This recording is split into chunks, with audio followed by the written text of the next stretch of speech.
Oh, it's filming now. There'll be some comments probably, but we can always have a look at the end on the actual YouTube page. Yeah. Okay, right. Let's just make sure it's showing. Oh, it's filming now. Oh, I need to mute that. Okay, good.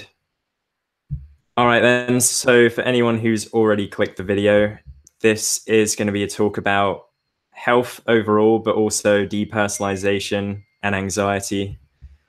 And I have a guest here called Lewis, who I met Lewis probably a couple of years ago online. He's had a similar health experience to me with the drug Accutane and with loads of different health problems, which he can talk about. So feel free to leave any comments with questions you have. But for Lewis now, if you want to just introduce yourself, a bit about your story and your health and how you've sort of helped yourself along the way. Yeah, well, yeah, thanks for having me on, Stefan. It's a bit of a complex one, like most people's are. For me, it started when I was around quite young, really, 14, 15 year old. I was brought up on a terrible Western diet. I was a real high achiever, so I was always kind of, a bit of a golden child in the family. And I remember around 14, 15, I went through a really intense, stressful period in my life whereby I was, I got into drinking and I was studying at school and I ended up doing like a really intense part-time job, which turned out to be like 30, 40 hours a week. It was ridiculous. I wasn't sleeping too well. I was eating ready meals every single day and like half a loaf of white bread, And I remember the day actually, I went round to a friend's house, and for me, it was the trigger was I ended up smoking a joint. And all of a sudden, I just felt totally detached. At the time, I didn't really think much of it because I was going through a stressful time. I was young. I didn't really know what was happening. I just thought I was getting a little bit of depression or whatever. Now, obviously, I'm a nutrition balancing practitioner, so I kind of know, I see this a lot. And generally what happens is the body's in my, I like to talk about how the body's a little bit like balancing, weight on like a plank of wood. And the body does a pretty good job at, handling stress for a while.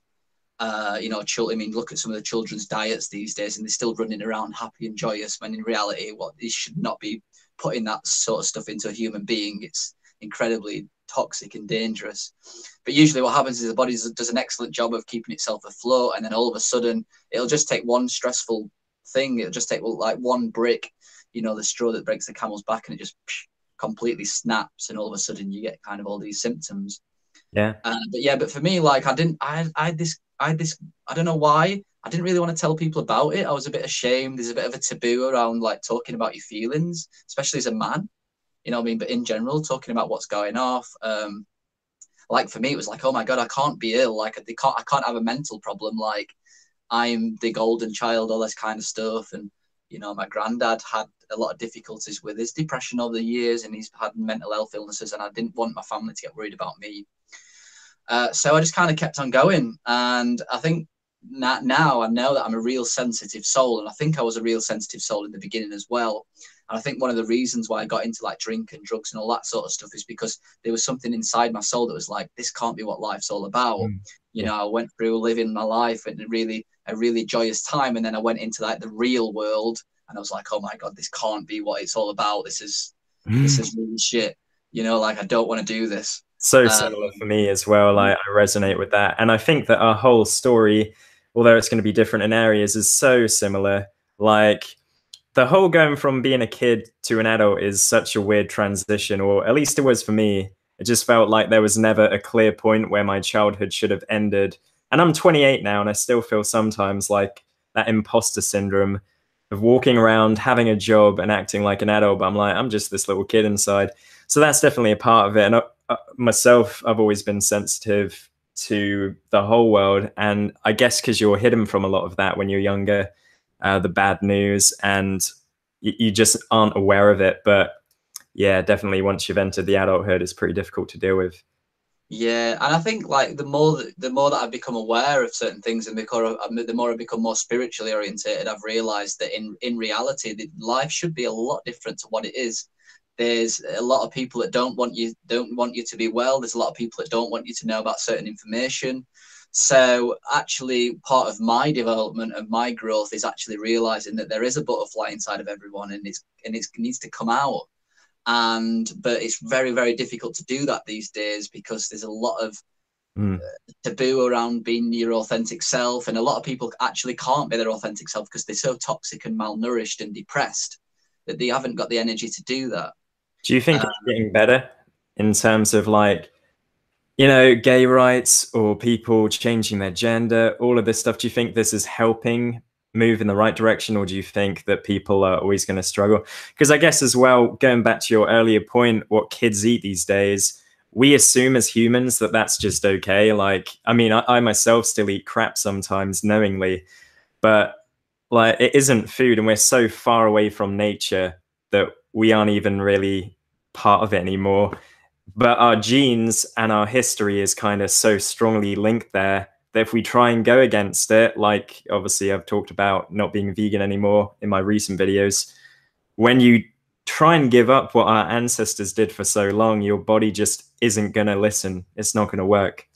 Well, that's true. I mean, we've had a certain way of living as humans for 200,000 years, and it's important to realize that for millions of years before that, there's also been this kind of inner subconscious way of living. And at the end of the day, humans are designed to eat a certain diet, which is nature-based, plant-based. But it's not just that. We're designed to have the elements of the air. We're designed to have the elements of the earth. We're designed to live in groups of between 30 to 50 people. We're designed to be able to form strong, deep, meaningful relationships with people. And then if you want to go in terms of male and female, there is a male-female dynamic. I know a lot of people don't want to admit that, but there is, and there has been for thousands of years, hundreds of thousands of years. And, you know, you can talk about it in terms of something called yin and yang. I mean, everything's got a balance, and male have got this masculine energy, women have got a female energy. And, you know, guys by nature would go out into the wild and they would do dangerous stuff. They would go out and hunt, and they would be quiet. Do you know what I mean? And a lot of men would go out together as a group of men, and they would discuss certain things. Do you know what I mean? They would talk about certain things, but a lot of the time there was quiet and there was hunting, and they would raise the testosterone levels, and they would go out and get meat for the family, for the tribe, and that would make them feel good. That gave them self-esteem. These days, men can't get that sense of self anymore, because we haven't got an environment, a society where that dynamic's honored. So you have men getting emasculated, you have women trying to take on the man's role. You know what I mean?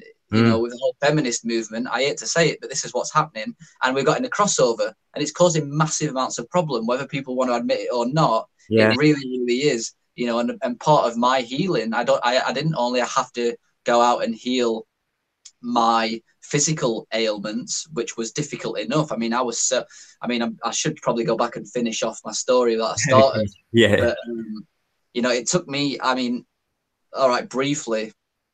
So I started, obviously, with the derealization. I just went right down the drink and drug route. And the way that I tried to get out of it was through exercise and pushing myself and, you know, just doing as much as I possibly could. And that went on until I was 21. And I took Accutane in this point as well when I was 18. So by the time I was 21, I was in a complete mess. I mean, so severe that I had to leave the country. I was so ill. I could not handle life anymore. I had 40 different symptoms: derealization, depersonalization, brain fog, skin problems, severe depression, suicidal thoughts, acne, still, you know, digestive issues, leaky gut, all that kind of stuff. And I found out the nutrition balancing program that I teach now, and it took me a while to recover. It took me a good 4 years to do it because I was so ill. You know, I had extreme chronic fatigue. I had extreme liver toxicity. I had organ failure. I couldn't speak to people. So I had to relearn and relearn who I was, my personality, what I was all about. And then actually, when I kind of came out of this fog, when I came out of this derealization, after a while, I realized that society is also sick. And I realized the breakdown of dynamics of why male suicide is the leading cause of death. You know, a lot of it is to do with that they haven't got a sense of purpose anymore.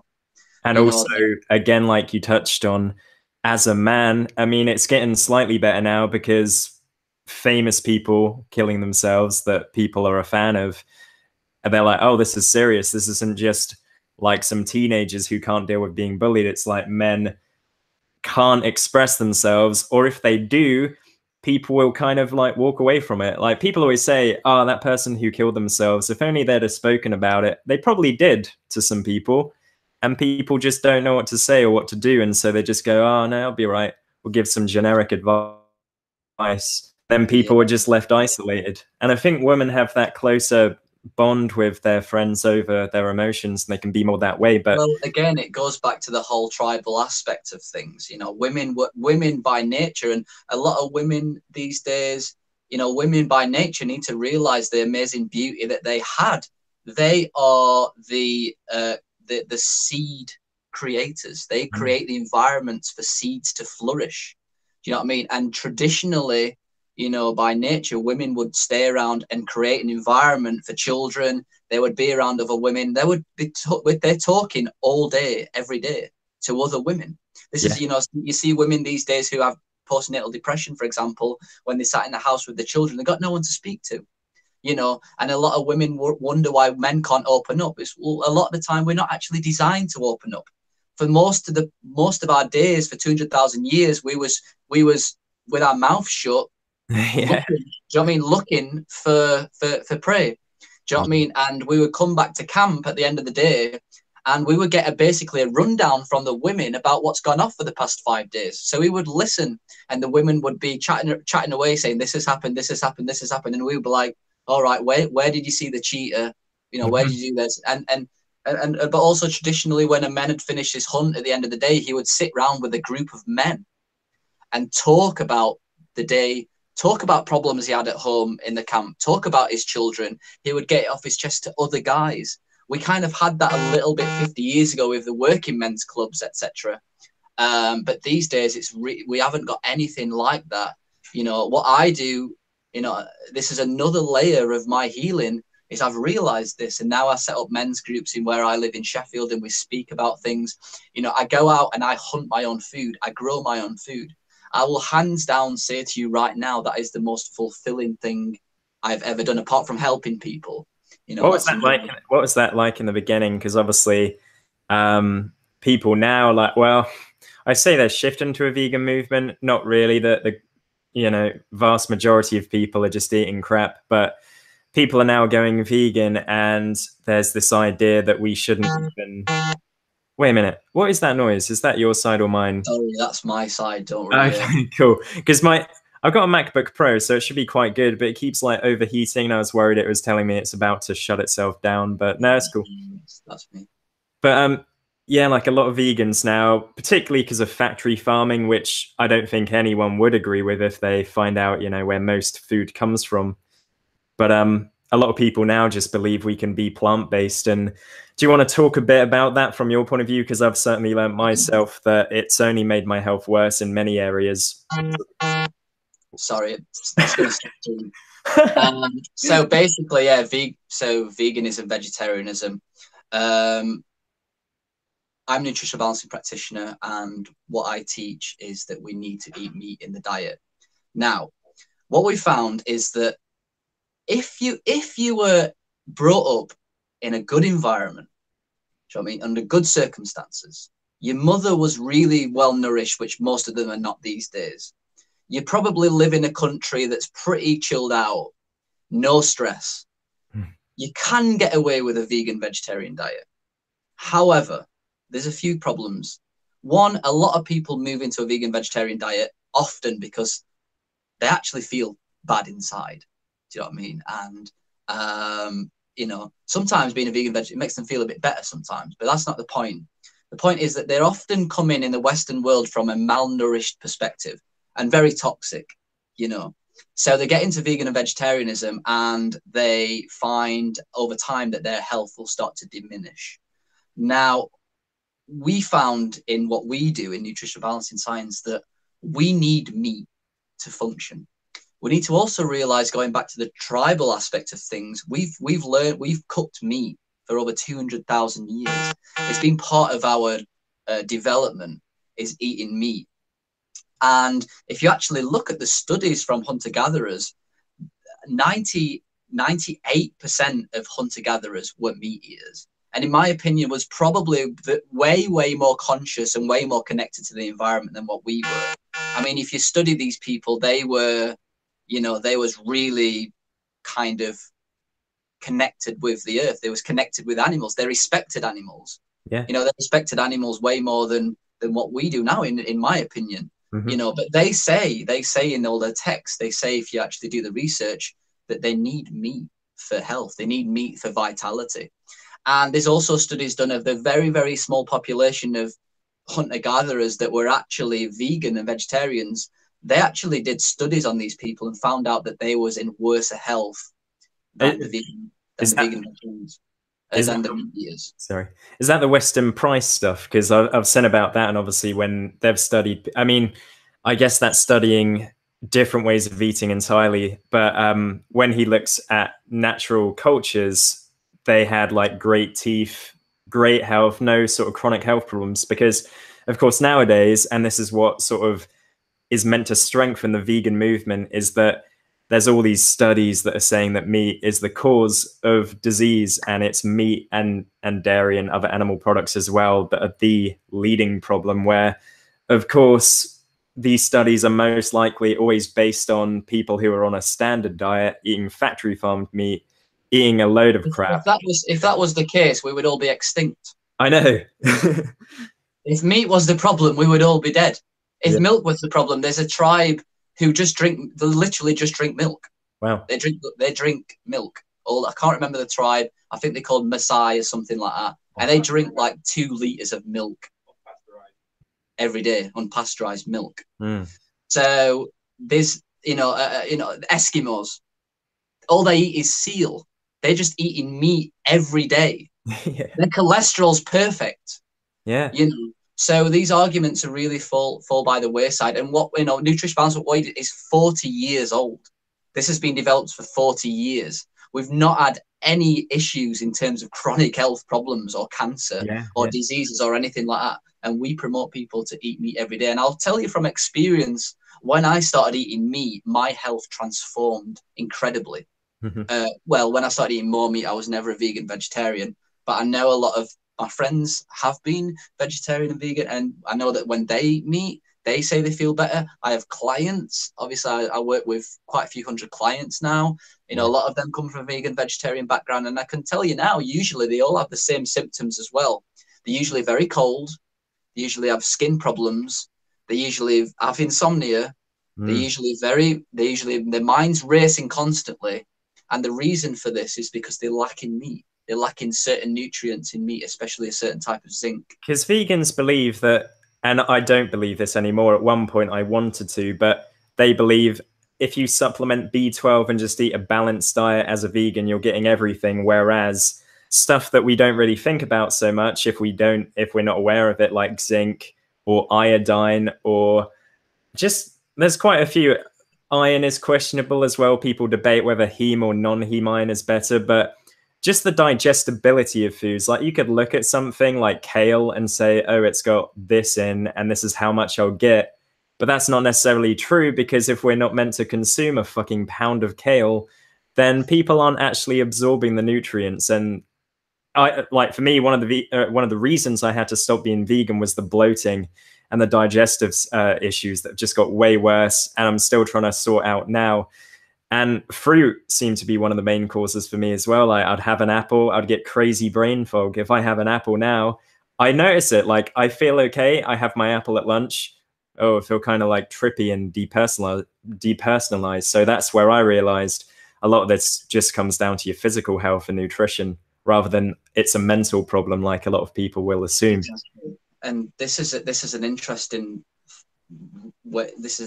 thing that we talk about, is the dynamic between something called yin and yang. Now, yin and yang is just talking about balance. It's talking about positive and negative. Now, yin is cold, it's expanded, it's chaotic, it's spacey, it's up in the air, all that kind of stuff. Yang, the opposite, it's hot, it's dense, it's grounded to the earth, etc., etc. Now, what we find in the Western world is that most people today are too yin. They're running around stressed all the time. They're having sugar, which is very yin. They're full of toxins. You know, heavy metals by nature are yang, you know, quite heavy, but when they go into the system, they could become very chaotic and they become more yin.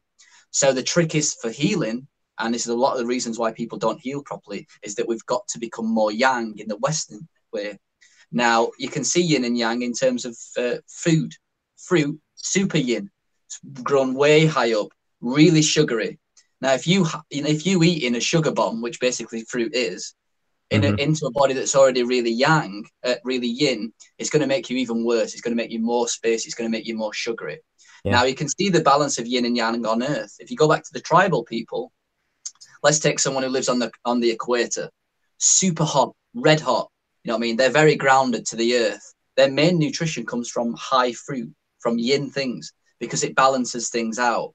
Yeah. If you go to the Antarctica, super yin environment, really cold and really kind of be a vegan there. It won't work. What do they eat? They eat seal, which is very, very dense and very down on the earth, very down kind of in the ground. And that's the balance of yin and yang playing out right there. So we've realized in what we do is that we need to make the body more yang. So we need meat, we need root vegetables, we need to not be a victim, to take full responsibility for your own actions and self. I mean, that's been grounded in yang. You know, we do things like sauna therapy, which is very hot and yang, and eat foods that are more darker in color because they're yang. And this is a secret to healing these days, because a lot of people are doing yin therapies and it's making them worse. You're right. Fruit, super yin. Fasting, you know, is super yin. Kundalini yoga, which is upwards moving energy, super yin. By nature, all these things sound good, you know, but when you're living in an unbalanced environment, which most people are today, you've got to reevaluate things. This is why we can't go back to eating a paleo diet. There's elements there that are really good, but you've got to temper where we've come from to where we are now. We're domesticated animals. If you look at a chihuahua, that's basically a wolf. It's been bred into a little chihuahua. We're domesticated nowadays. We're not true humans anymore. You can't put a chihuahua into the woods and expect it to survive. It would die within a few days. We would be the same. We can't handle cold. We can't handle stress. You know, we can't handle fruit anymore. It's ridiculous. Yeah. So what the Nutrition Balancing Program does, it's like the modern day way of getting a chihuahua back to a wolf. Because can you imagine, like, if we were suddenly placed in this pre-world where we didn't have computers, we didn't have anything, we didn't have supermarkets, and we had to just go out and survive, and there's predators out there as well as us trying to get food, we would be fucked. Most people would be fucked. It wouldn't last a week. Exactly. Yeah, it's pretty intense. Just to touch on something as well. Speaking about the veganism stuff, because I understand the how it affects a lot of people. I mean, at the end of the day, you know, no one wants to go out and kill an animal.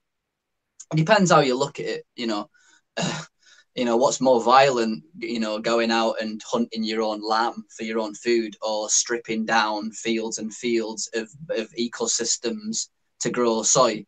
You know, I mean, what's more violent to me? That's probably more violent.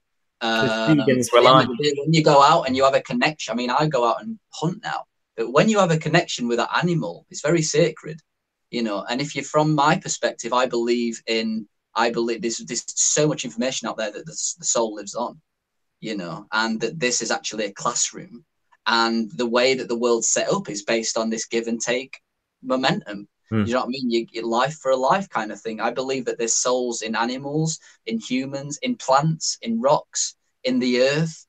You know what I mean? That's my personal opinion. And it's the opinion of tribal and hunter-gatherers as well. But they realize that that we're just living in a flesh vehicle. Do you know what I mean? The soul lives on. And when you have that connection, you realize that this is how the earth's set up. It's a way of learning, you know, and if you can have that conscious connection with animals, then it's way, way better, obviously, than eating meat from some sort of factory farm. That is not good, you know. So I'm not a promoter of just eating any old meat. I'm a promoter of eating consciously raised meat. And look, at the end of the day, if you could get well, if people was getting well on a non-meat diet, I would be the first one to do it.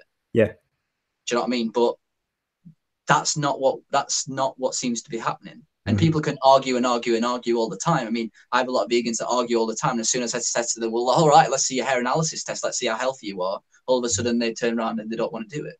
And it's like, well, I think a lot of them know it. Like when I was arguing with people, because I became, maybe it was in part even a distraction for me from my health problems to advocate for the animals. And I do also very much care. And so when I saw the stuff that was happening in factory farms and, just the worst stuff in the world happening to these animals, it was, easy to get pretty psyched over that and to get angry and into debates. But I wasn't healthy. And I was telling people there's no reason to kill animals. It's unnecessary. And people who are vegan will say this all the time. But I think most of them are just lying through their teeth because they don't feel well themselves. I think as well, when you touched on kind of the being cold aspect, like it's obviously been summer, but every winter the last 4 years, I've been vegan like 4 years up until recently, like so cold all the time. Like my body was probably cold in summer sometimes as well. Yeah.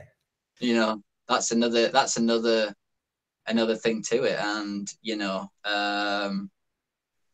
it's just one of them things, you got to see meat a little bit like medicine. And when you're coming from a situation where your adrenal glands are totally shot, you're full of toxins, you've just where you're way ungrounded, there's no other substitute for it. You can't substitute the whole aspect of meat for a supplement or something else. It's very, very difficult to do. Extremely difficult to do. As well, most vegans, some will be like a whole plant-based, vegan. That's quite hard to do, but most vegans end up having the fake meat, the soy, the corn, the wheat or whatever else they use to make it. And that stuff is just, they'll just say stuff like, this is healthier than meat. No, like you don't know that. It's not. There's literally nothing in there. The only nutrition they put in there has to be put in there because it's not in the food naturally. And it's not even a natural food anymore. Like corn, their advert is a healthy protein. And they use a guy, Mo Farah, as you probably know, to promote the product. There's no way he eats that shit. Like, and I would just get gut problems every time I would eat it, just like stomachache, bloating. Yeah. It's just promoting marathon running promoting marathon running, in my opinion, is not a good thing anyway. I mean, if you look at the amount of people that die through marathon running, it's ridiculous. Yeah, it never gets shows on the news. But we've lived healthily for 200,000 years. Mm-hmm. It's there. The data's there. 99% of all hunter-gatherers were not vegan, and they was in excellent health, both physically, mentally, emotionally, and spiritually. They've got it right, economically, sustainably. In terms of the ecosystem, they've got it right. They got it right, and we can't keep denying that with science. You can't deny direct experience. Yeah, with science. I mean, look at the world today. 1 in 3 people get cancer. The leading cause of death in men is suicide. Medical malpractice is the 3rd leading cause of death. Yeah. Medical malpractice. I think just for the men, it is heart disease overall, but I think for younger men, it is definitely suicide, isn't it? Between 15 and 39, it's suicide. I mean, that is a big chunk of guys. I mean, if you're not expecting anyone below 15 to kill themselves, let's be fair. Not really, no. Well, kids are not going to be committing suicide. You know what I mean? They've got to get at least self-aware a little bit to realize, actually, I'm living. It's rare. Yeah, it's rare. So yeah, I mean, take that out of the system, and then you get to 39, 40. Above that, you're into old age. You've been eating crap for all your life, so you're getting heart disease, you're getting cancer, you're getting all that sort of stuff. So when men are in their prime, between 15 and 39, they're committing suicide. Yeah. What are the reasons behind that? And it's not only health; it's purpose and the dynamics. I was just reading a comment on the YouTube bit, and someone said Eskimos die young from heart problems. What's your response to that? I'd love to see the studies on that. There's a study for everything. I mean, if Eskimos die young, there would be no Eskimos knocking about. They've been here for 200,000 years. It's not an argument. That it's not an argument. I need to ask though, because I'm curious. Because for me, I'm trying to work out. Like for me, I mean, obviously, I'm not. Obviously, Eskimos are the extreme. You know what I mean? They're living in Oh yeah, extreme environments and they're eating meat. Let's not go to the extremes here. the You know, I'm carnivore not an diet. expert. I'm not an expert on Eskimos. My point is Yeah, they eat a hell of a lot of meat. You know what I mean? yeah. And their cholesterol levels in general are absolutely perfect. They don't have chronic disease. Yeah. Do you know what I mean? They don't have chronic illnesses, nowhere near as much as what Western diet does, or And vegan some, vegetarian people. yeah. You know, let's look at let's look at, you know, the mid-rangers and study them. You know, the people that are living more closer to the equator. You know, we're living in England at the moment. You know, Hmm. let's study this sort of thing. But in general, if these diets didn't work for people, they wouldn't be around. Because I think you know, even with there's people now, I don't know if you've seen this trend happening with the carnivore diet. Have you seen it? Yeah, Yeah. Oh, well, I've watched a few of them, and some of them seem a little over the top. Some are perfectly normal and quite smart and look very healthy. There's one who's been doing it several years now. I think he has some vegetables, but mostly meat. And his cholesterol, I can never say it right, is a little bit high, but he's had checks on his arteries, and you know they're perfectly fine. And it's just so much up for debate. Like, is cholesterol really what we need to look at? Is that the sole reason people are going to get heart disease? Does that mean, from a vegan's point of view, that you can't get cancer and heart disease? No. They like to believe it, but we know we've been doing this. Like, veganism has increased in popularity over the last 10 years. Like, we're going to see it, you know, whether it's good or bad. And like, I've seen it bad. there's not been that many studies on vegan vegetarian for generationally. No, no. Do you know what I mean? I don't know about I don't generationally. So it's like it's a bit of an experiment. Mm. Do you want to be putting your kids through an experiment? I don't. I want to look at what's been working for 200,000 years. Yeah, Do you know what I mean? Like, you know, I see a lot of videos these days on vegan children and they look very ill. they You do. know, you hear about deaths because people have brought up the children on a vegan diet. I know someone who had a child and they was vegan and the child died of heart failure after a few weeks. Now Yeah, she's pregnant again.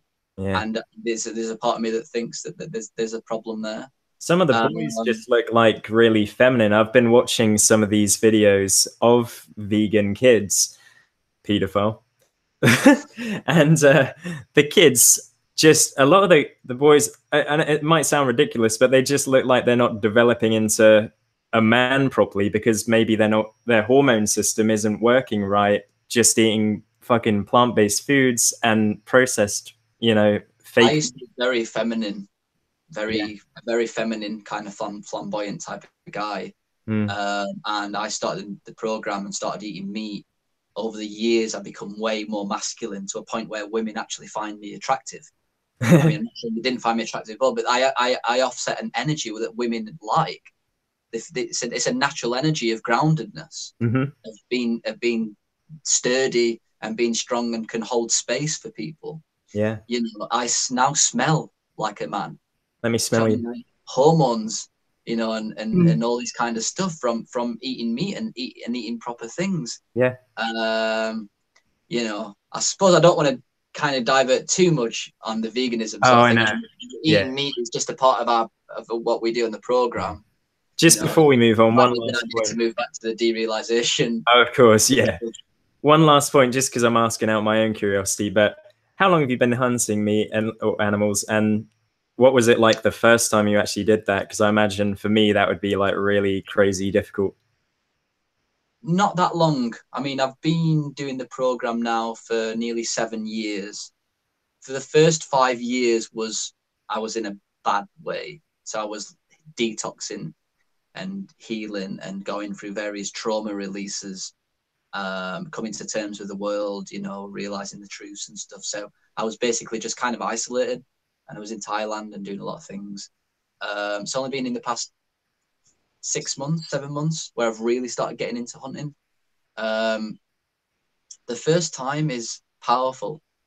It's again, I think it's stuck in our DNA, you know, especially as a guy. And you know, it was a rabbit, and you know, I yeah killed the rabbit, and you sat there and there's a life form in front of you, and it's powerful. And but I've just got this overwhelming feeling of wanting to say thanks, and you know, like thanks for the meat. Like, you are providing me with sustenance, a life form, even with plants.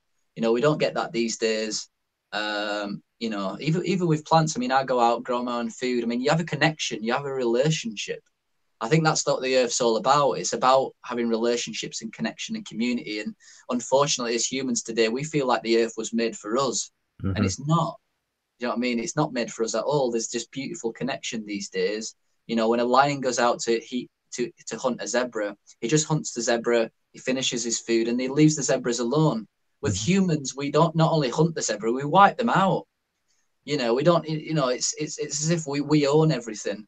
You know, so when you have this relationship with the rabbit, and you go back and you gut it and skin it and you eat it, you're consciously eating the meat because you've actually put effort into doing that.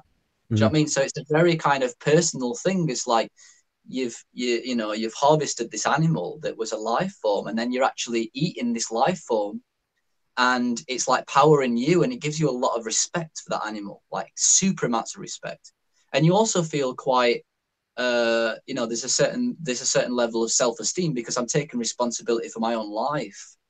You know, I'm not going out and giving my money away to someone else or giving my power to someone else. I've actually gone out of my way to form a connection in nature with Yep. fresh air. You know, I mean, my senses have been awakened, my biology has been awakened as it should have done, Mm-hmm. and I've got my own meat. I haven't gone to work to buy money to go into the butchers to do that.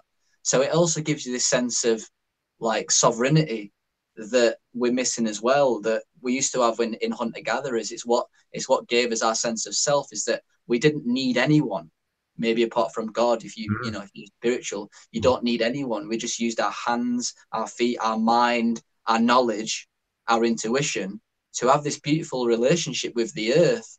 You know, and these days I think we've become so disconnected from that we're just trying to find anything we can that's going to make us feel better. Oh yeah, I mean, most people are driven by materialism and a car, and the classic perfect life for a successful person is to have a massive house and all this clutter. And really, it doesn't, as studies have shown, it doesn't make us happy. It doesn't make us fulfilled. It might do for an hour or a day or a week, but then it's like, oh, okay, still got problems.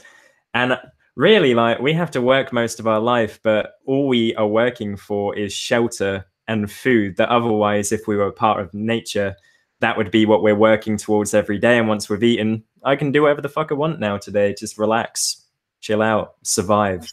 There's an interesting parable.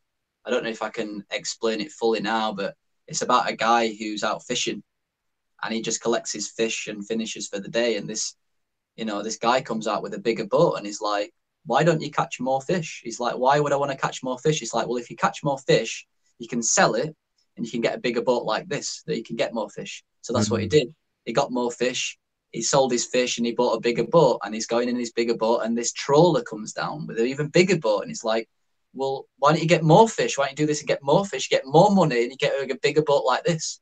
And after a few years, this guy was just working all day on his boat, like constantly fishing, constantly earning money, and this big, huge fishing ship came by and he said to the guy, why don't you do this? You can make even more money and catch even more fish. And the man says, well, why would I want to do that? Well, it's like, well, when you become really big like me and you're earning loads of money, what you can do is you can get people to work for you and you can go on vacation and chill out for a bit. And it's like, well, I was doing that in the beginning. I just went out, I got my fishing for the rest of the day. I was chilling out on the beach. So it's kind of like, just take what you need. And that's what nature's all about. Just take what you need. You know what I See, mean? yeah. Hunter-gatherers don't go hoarding. Another interesting thing is agriculture and money. Mm. Now, this is the thing now with agriculture. This is the thing that changed everything for the hunter-gatherers. When you're in a hunter-gatherer relationship, there's no hierarchy. There's no one's better than each other. You get elders and you get children, but they live in something called an egalitarian mindset where everyone is seen as equal. If someone started to try and gain power over that tribe, what they would do is they would just get up and leave. No one can have power because they can just move around and leave. Mm. Now, what happened in agriculture is as soon as you've got a patch of land, when you start growing food, you start to have power over the community, over the people. So you start to have this hierarchy whereby people need another person because that person has food. You know, Yeah. so this what causes this imbalance in nature. You Mm. know, and when you start being able to have more food, your population grows, etc., etc., and that's how we're getting out of hand these days. The way that animals keep up their population is that if lions, for example, eat too many zebra, eat a Mhm. lot of zebra, their population will increase, but the zebras will decrease. So after a while, the lion's Yeah. population will decrease again. They won't You be able know, to eat. Yeah. this is the problem that we've had with agriculture. Another one's the monetary system. Now, if you put money into a hunter-gatherer lifestyle, the way that hunter-gatherers traded before was it wasn't really finite. So one guy would say something like, "I need some fruit. I'll give you this animal for X amount of fruit," and they'd be like, maybe I want, you know, there'd be a bartering system. It'd always be this dynamic. But as soon as you import money into a system, everything has value. So what happens is because the hunter-gatherers know that X equals X, they start to hoard. They start to hoard the money. This has been proven. This has been proven. So they start hoarding money and they start causing arguments between each other. Mm-hmm. So the two things, agriculture and money, you put them into a hunter-gatherer situation, everything goes like downhill from there. Yeah, because we will move on to the DP program in just one sec. I just want to say one more point. When I made a video, because I'd been quite pro-vegan in my content, I said I was going to eat fish again and maybe some other meat as well. And immediately people are saying, well, you're destroying the planet. And that's only because it's so unsustainable the way it's done on this massive scale. As you know, and most people know, like when they go out and catch fish, they catch a billion a day. Well, not a billion a day, it's way more than that. But all of these individual boats, it's just insane. And the amount of waste, most of it doesn't make it to a plate. It's just dead and, you know, it's fucked. That's the main problem. It doesn't mean we should all be vegan, but I used to think that. Yeah, But anyway. I think the point is, I mean, if you know, I've got to a level in my life where I've come to the understanding that we need meat to be healthy. There's no other way around it. Mm-hmm. You know, we see it in the hair analysis tests. You know, as soon as we give people meat, their tests improve. All right, so we've got a big problem with the earth. All right, how can I actually be of any value to the earth when I'm not feeling good? No value whatsoever. You know, I've been healing now for 5 years and meat's been part of my diet. Yeah. I speak to people like you on a daily basis. I'm now helping thousands and thousands of people because I've actually took responsibility for my own life and I've healed myself. Hopefully I'm doing good for the world now. 4 years ago, I couldn't even get out of bed. Mm-hmm. You know, so if I was a vegan then, I would be no use really to the world whatsoever. Do you know what I mean? And I think that's something that people need to really like understand. I mean, if you're not feeling well, you need to question things on a very deep level because you're no good to society if you're not feeling well. It's just logical. Right. Well, we've talked about the old vegan thing quite a lot because that was interesting to me. I've actually got 2 rabbits as well as pets, so you know it'd be difficult for me to do that. But that's the thing as well. I just find people are kind of in this weird illusion where they will eat certain animals because that's what our culture says. But anyway, moving on. I'm gonna get again. You know, I mean, if you're a vegan, don't eat fish. It's like a lot of vegans say to me, "Oh, vegetarians." Like, yeah, I'm a vegetarian, I'm a vegan, but I've started eating fish. It's like, well, you're going against the whole value of being a vegan vegetarian. You can't do that. Yeah. Do you know what I mean? You can't. You know, you're not a vegan. You're not. It's like, yeah, I eat fish. It's like, well, you're not a vegan vegetarian anymore. Yeah. You know, like don't BS yourself. You know, I respect the way that you're trying to go about things, but don't. It becomes a label though, doesn't it? Like people aren't just doing it to satisfy themselves. They feel they have to justify it to the opinions of other people, where it's like, just why even have to tell anyone? Like I've debated now just not talking about it ever again because people just attack me for it because it's such a controversial topic. But let's move on and talk about your depersonalization story in a bit more detail, talk about your program.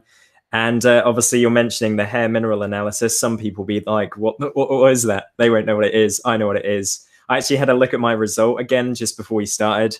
And I had the 3 lows or the 4 lows pattern. So like 3 of mine were low. My calcium's so high, so the calcium shell. But just talk a bit about it. Obviously, you don't have to go into the grand detail because I'll link your other video below. But yeah. Yeah, so yeah, moving back, I ended up getting myself into a huge mess when I was in my teenage years. I just kept doing drugs and alcohol and exercise and heavy amounts of exercise and eating a terrible diet, thinking that I was going to be able to get out of the situation that I was in. And I just kept feeling worse and worse and worse and worse. I mean, my derealization got to a point now where I couldn't really speak to people. I couldn't form any form of meaningful relationships. The slightest noise would send me into shock. I couldn't watch horror films. I was just had this horrible buzzing sensation constantly in my body. Like, it was not a good situation to be in whatsoever. And what happened is when I was 21, I ended up coming across an article on the internet called Brain Fog by Dr. Lawrence Wilson, and he outlined like this article. And for me, straight away, I just was like, wow, like I've never read anything like this before. Like, this is like really in-depth stuff, and um, it was how I was feeling at the time. I never wanted to come out to my parents about the issues that I was having, because I didn't want them to label me with some psychiatric problem. Because although basically inside it was like, yeah, I'm fine. I'm a normal, intelligent person that understands social cues, but my interface wasn't working properly. But it's so easy to think that that's a mental thing. You can't think your way out of brain fog. You can't think your way out of a toxic brain. It's not, again, that's not a logical thing to do. Most people's brains today are really toxic. If you actually remove them toxins from the brain actually works normally like it should do, and you don't need to go through psychologists, etc. All this kind of stuff. Maybe a lot of it's to do with trauma and with things that happen when you're a kid. I mean, that's a different thing altogether. A lot of the people get derealization from trauma. Usually, what happens is when they're a kid, they've been traumatized, and that trauma kind of it's like carrying a big boulder around on your shoulder.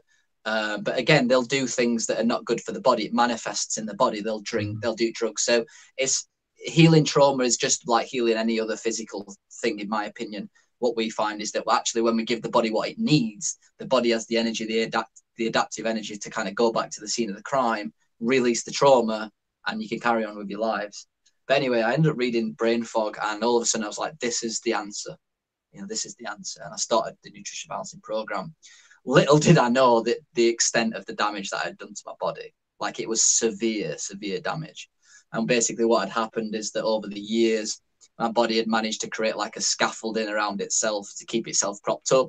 I was in chronic fight or flight. The body's a really amazing thing. It can keep going, But what the program does is it basically removed all of that scaffolding. It removed my reliance on sugar. It removed my reliance on drugs, on stimulants, on worry, on all that kind of stuff. And basically I collapsed.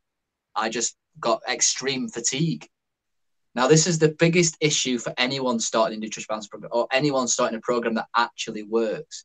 People need to realize there's two main things. One, they're incredibly tired underneath. Often they're in a chronic fight or flight state, so they can actually have some sort of energy, but underneath their body is actually screaming, I am extremely unwell and extremely tired. So one thing that happens is that when you remove all them stimulants, you will feel extreme fatigue sometimes for some people. In my case, I was very, very ill. Secondly, most people today are very toxic. We live in by far the most toxic environment ever on the history of the planet Earth. We've got pollution, we've got toxins and materials, we've got off-gassing from houses, we've got pollution, we've got heavy metals in food, we've got pesticides in food, we've got hormones in food. So what the body does to deal with that is it pushes it into the cells, it pushes it into the liver, it pushes it into the brain, it pushes it into organs. And what people need to realize is that at some point they must come out. They must go from being in a cellular level to coming out of the blood, and you will experience something called healing reactions. For anyone who wants to think logically, if you get a hair analysis test and it comes back with high mercury is not a good thing. It's one of the most poisonous things the human body can have. So if you've got mercury stored in your tissues, for the mercury to come out of the body, it's got to go into the bloodstream and come out of the body. How are you going to feel when mercury is running around in your bloodstream? You're going to feel pretty bad, and that's kind of what happens on the program. And so what happened in the beginning, I got extreme fatigue. I started detoxing. I didn't have any sugar in my body anymore. So my body's like, what the hell's going off? Like, I was used to using sugar as energy. Now I've got to find it another way. And after about 5 months, I realized that there was no way that I could possibly have a full-time job or live in society. And I ended up going to Thailand. I went to Thailand for a year in order to heal. And in Thailand, I got in touch with the nutrition balancing practitioner, and he offered me a job on a health retreat in Thailand. I couldn't do much work. I knew a little bit about coding and graphic design, so I just did some graphic design work for him. But he paid me well, and he understood what I was going through, and I was passionate about the program. And in that year, I went through massive amounts of detox and massive amounts of trauma release. I'm not going to go into it too much now, but it was on the severe end of retracing. And slowly, I started to come up my prison cell walls started to dissolve, which was incredibly scary. For 10 years, I'd been in a severe derealized state. And then all of a sudden, that started to dissolve. So I'd forgot who I was. I forgot my personality. I forgot social cues. I forgot about humor and laughter. I forgot about emotions. For 10 years, I've been living this weird prison cell wall. So when they started to come down, I was like, whoa, what am I doing, man? I'm in the middle of Thailand. Like, I'm 23, like, what's going on? Where's my life been for the past 8-9 years? I freaked out a little bit. I had a bit of a breakdown in terms of like what has gone off. And I ended up coming back to England and healed more detoxification. And around 5 years later, I'd improved so much. I mean, again, there's a lot of stuff on my YouTube channel, but I was so ill that I was sensitive to EMFs, to Wi-Fi frequencies. I had to sleep in a metal cage for 8 months. I was so sick. I had to sleep in a metal cage to stop radiation from coming into my room.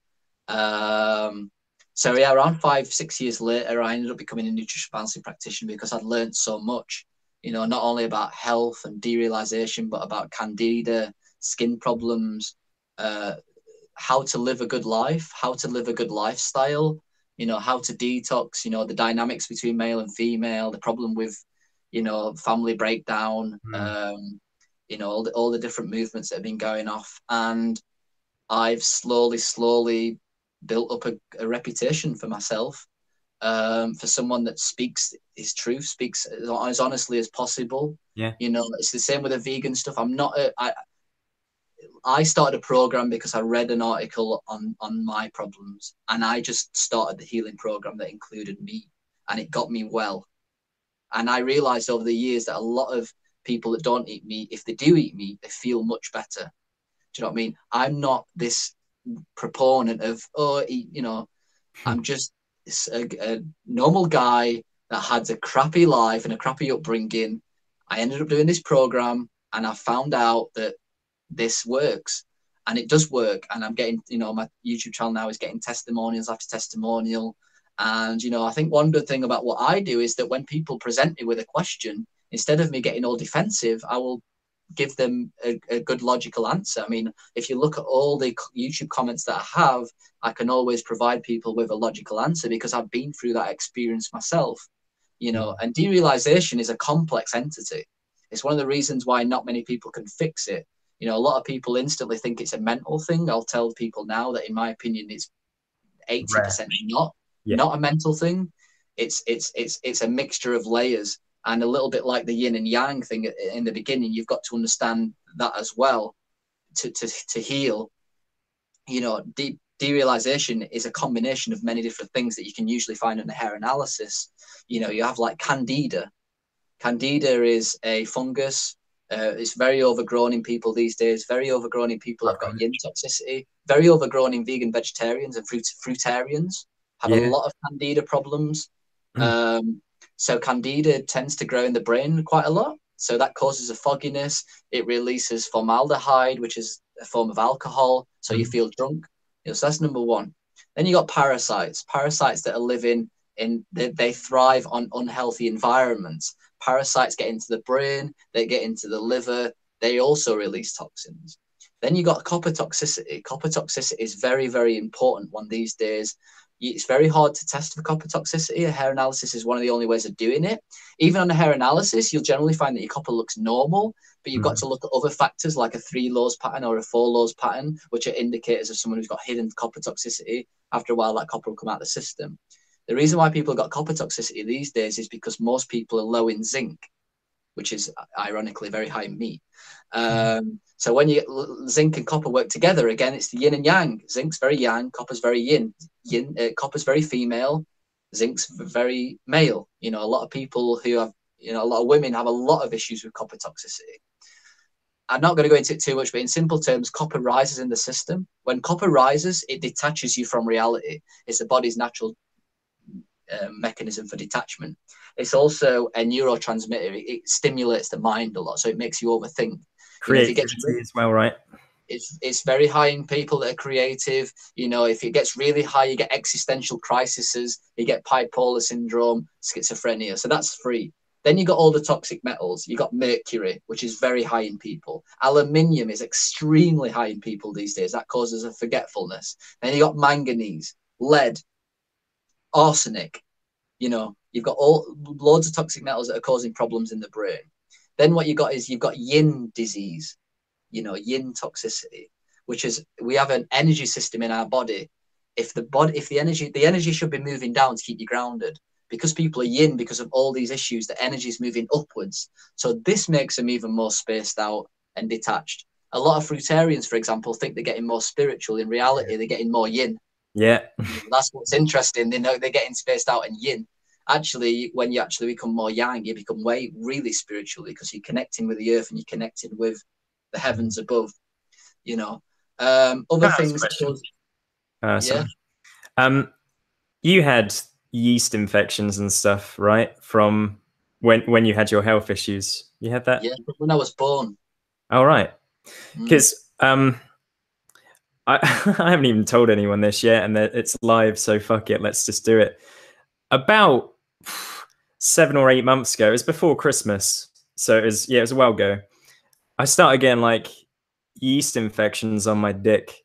Like, I didn't think that was what it was, and I had no itchiness, but my dick was just red all the time. And it would sometimes clear up, but it always was red. I bought some cream online, and it worked briefly, and it kept coming back. And only a few weeks ago, I found a way to get rid of it, although I think there's still an underlying systemic candida issue I need to fix. But I put a bit of coconut oil on, and it's got rid of it on my dick. But I think that again was made worse. Candida is an interesting one. Candida is a lot of people. There's some secrets to Candida that not many people are aware of, right? Copper is the body's natural Candida killer. It's a Candida killer. You know, copper for anyone. They sometimes put in swimming pools for fungi and stuff. A lot of people have copper toxicity, which is hidden in the cells. For you to really truly get over Candida overgrowth, you have to balance out copper, and that's really difficult to do. Also, the adrenal glands as well are usually low with people that have got Candida. You know, so even if you have like a low sugar, low carbohydrate diet, you can kind of manage Candida for a while. But as soon as you eat a little bit of sugar again, it'll just go out. It'll just go crazy. And the secret to being able to do that again is to balance out copper and to increase the adrenal output, which is super difficult because people don't know how to do it properly. You know, people have got no idea how to balance copper. People have got no idea truly how to truly increase the adrenal output. And this is why no one heals things like EMF sensitivity, derealization, brain fog, skin conditions, candida, you know, overthinking, schizophrenia. Not many people out there are in my position where they've had 40 symptoms and they've managed to get over them all. Very, very rare. It's because the process of doing it is so precise. I mean, you know better than anyone. I mean, you've been doing this for 10 years now. You know how difficult it is and how precise it is. And it's a little bit like what we was talking about, how the domestication. You know, we become so domesticated and so fragile. You know, in my opinion, we're no longer Homo sapiens sapiens. We're Homo fraginalis. We're a new section of humans. We're the fragile humans. We're so fragile. And it's so important to be super precise with how you do stuff. And this is why the hair analysis is so good. Because Because I the hair tried to cheat when I was doing it. I thought, fuck it, let's just take loads of zinc and see what happens. And oh man, like the copper detox symptoms were so severe. Like my anxiety and everything. I only took 2 zinc supplements, so about 50 milligrams. But that copper, that was when I knew that, yeah, this is a legit problem. And the brain fog and everything, it was insane. I thought I was going to cry all day. I was at work, just panicking inside. And then well, when I that's the thing. Yeah. Sorry. no, that was pretty much it. Once I tapered it down again, the zinc, instead of having 2 a day, it's like, oh, it was that. Like, that was definitely the trigger. This is the biggest issue these days with people need guidance. They need guidance. I wish I didn't have to do this job. I wish I could give someone some supplements or a program to do and they'll be fine. But they don't. They need guidance because you're going to go through mad times. I remember when I first started taking zinc, I was completely, what is going on? I remember when I first did a sauna, when I first, experienced extreme fatigue, when I first went through a trauma reaction, when I first had kelp, all these have and people just get put off straight away because we live in a quick fix society, and we're so confused. We've got this idea, that idea, this diet, this form of meditation, and it's so confusing. And it's one of the good things about the hair analysis test is that we can actually see in scientific terms the blueprint, the mineral blueprint of someone's body, and someone who understands how to read them properly can devise a program that's going to put them on path. But then you got to do retests, etc., because you get on a program and it kind of shifts your body chemistry, and then 4 months later your body chemistry shifted, so you then need to, you're constantly on this wave of trying to get into the middle. And that's what the hair analysis does, really. We're constantly changing the program based on your minerals to try and get you as in the middle as much as possible. And when you're on that middle ground, that's when the healing happens. You're not so tired and fatigued that your body can't even detox. Some people are at the opposite end, actually. They're super wired and anxious and all that kind of stuff, which does the opposite. That causes more problems of more adrenal output. So you got to kind of hit that middle ground. And you're in 3 laws. Yeah. So let's take 3 laws and 4 laws, for example, which are 2 patterns on a hair analysis test. If 2 people went into a holistic practitioner and they sat down with that practitioner and they wrote down all of their symptoms, then the 3 laws and 4 laws would probably have the same symptoms. However, if you was to give the 4 laws person the 3 laws program, they would get worse, and the opposite. So this is what's happening these days. If you're in a 4 laws program, the way to get out of 4 laws is to, in simple terms, to reboot the system. So we actually have to bring the system down, and then after a while, it'll kickstart itself back up.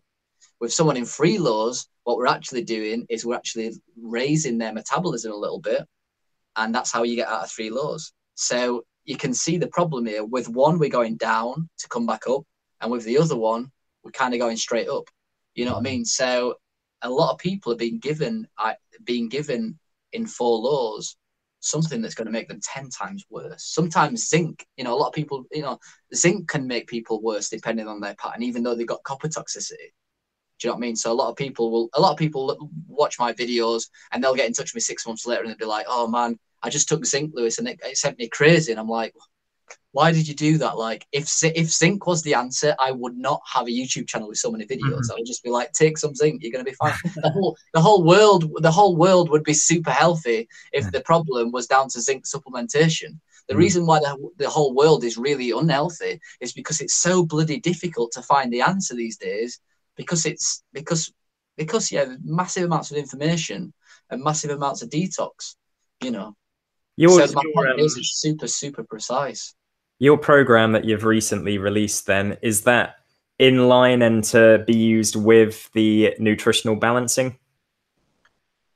So yeah, I did do an online course. It's not been well received as I would have hoped. A few reasons for that is people are fed up of getting scammed and blah blah blah. It's difficult, but I just wanted to get the information out there.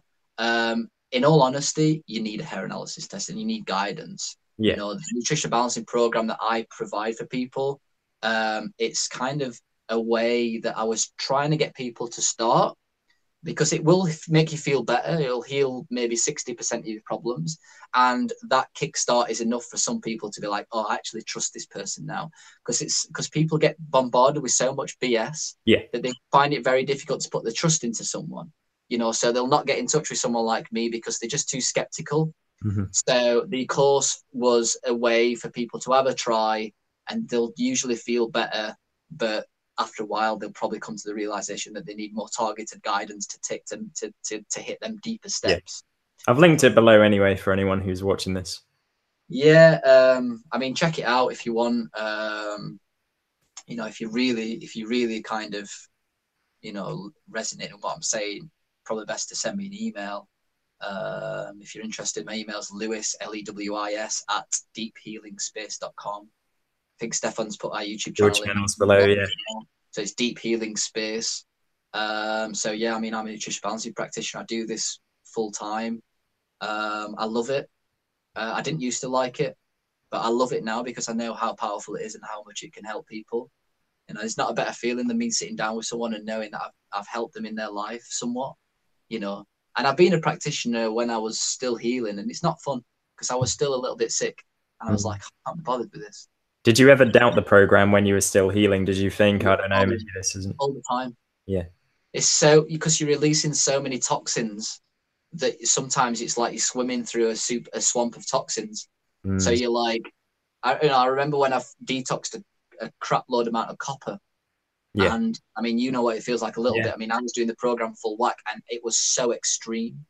I mean, this doesn't happen to everyone, but it was so extreme. I started to resent Dr. Wilson. I'm like, he's killed me. You know, but in reality, it actually got the copper out of my system, and it was a tough period of a good few months when I was really struggling. But it was the copper coming out of my system. You could see it on the hair analysis test, so that makes me feel better.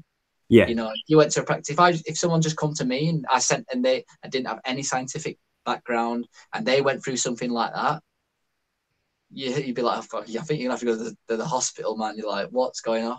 I'd say analysis, you can see the copper rising, and it makes you feel a bit. Oh, actually, the reason why I'm feeling like this is because it's like for a reason, you know. You definitely, depending on the person, have to have an open mind, because a lot of people will dismiss certain things straight away. Obviously, like I remember seeing a doctor once. I didn't even bring it up. They just happened to guess that I was going to do a hair test, and they said, "Oh, you know, a traditional doctor's not going to believe that is legit." Which is like, I recommend you don't go down that route. And you've always got those seeds of doubt from people in society that, hair test. So I guess for the people that are listening to this who are skeptical, not of you as a person, because I think you come across really well and honest, and I know that you have experienced these health problems because we've talked about it years ago, and you're very consistent. But for the people who doubt, you know, like as an example, coffee enemas, the people that are going to say, well, what the fuck is that? What would you say to these people? Well, let's put it from this perspective. Let's go back 200 years to the 1900s, before the medical licensing board came into place. America and the world was in something called a free market system. It's a little bit like a car garage now. If you want to go and fix your car, what do? Oh, go down to this garage. He's cheap. He's good. He does a good job. That's what the health system was like in America back then. If you had a cold, it would be like, go and see John down the road. He's into herbalism. He's really good. If you had a chiropractic misalignment, or he's feeling depressed, maybe you went to go and see this person. So it was based on this healthy competition, just like nature, you know, based on healthy competition. Now, what happened is the medical kind of scene wanted more money for their members. So what they did is they went to Congress and they started paying people in Congress to make a law to force everyone to only seek medical care from a licensed professional. This was all done under the premise of earning more money for the members of the medical licensing board. So straight away, the medical industry that everyone's all open arms for at the moment was brought about through greedy people that wanted to make more money by selling pharmaceutical drugs. And both of us have learned from Accutane, and there's loads of people who we've both spoken to who are fucked from that drug. Some maybe not, but a lot of people have taken that. And the people making the drug and making the money don't give a shit. They'll just publicize a little statement saying there's no link between this drug and depression. People are depressed because of their acne, even though the drug cures acne, but people kill themselves because of the drug's effects. So I, like you, learned a long time ago that the medical industry is not Exactly. promoting health. It just gives There's a fuck about money. there's a graph. And if you look at the health of America, the general health of America before the medical licensing board came into place, and by the way, I got a video on this, it's called The Truth About the Medical Industry on my YouTube channel. The health of the people since the medical board came in, you can see it over time, goes down and down and down and down and down until now. The third leading cause of death in America is medical malpractice. Medical students get 1 hour of nutrition in their 5-year. I mean, I heard this 2 years ago. It might have changed now, but they get something ridiculous like a tiny, tiny amount of nutrition. Yeah. If you go into a medical doctor's office, you're sat there for 10 minutes, and you say to him, "I've got depression." He either sends you to a psychiatrist or he gives you pills. Why is he saying, what's your lifestyle like? What food are you eating? Never What asked. water are you drinking? Are you drinking Red Bull? You know what I mean? Have you split up with your wife recently? How's your work going? How's your job going? You know, let's have a look at your your structural imbalances. Yeah. Where are all these questions? Just to plug a book real quick that I thought was really great. I don't know if you've heard of this one. It's quite recent. It's called Lost Connections by John somebody. And I listened to it on Audible, but essentially he touched on for the first part of the book, and then it's about the reasons why people are depressed, like the lack of being close to nature and having a purpose and all of that stuff. But he speaks about the research behind these antidepressants and the amount of lies that have been hidden, and the way people believe, like the average person believes, oh, if you're depressed, simple, just go to a doctor, get a drug. Like that, it doesn't work. It really doesn't. There's actually studies out now that when people go into a doctor's for suicide and they get given the drugs, as soon as they have the drugs, the suicide rate goes up. They're not even doing the job, you know. And again, it's a very arrogant way that humans have kind of got these days, where we think that we can make something synthetic that's going to perfectly synergize with arguably the most complex thing in the universe.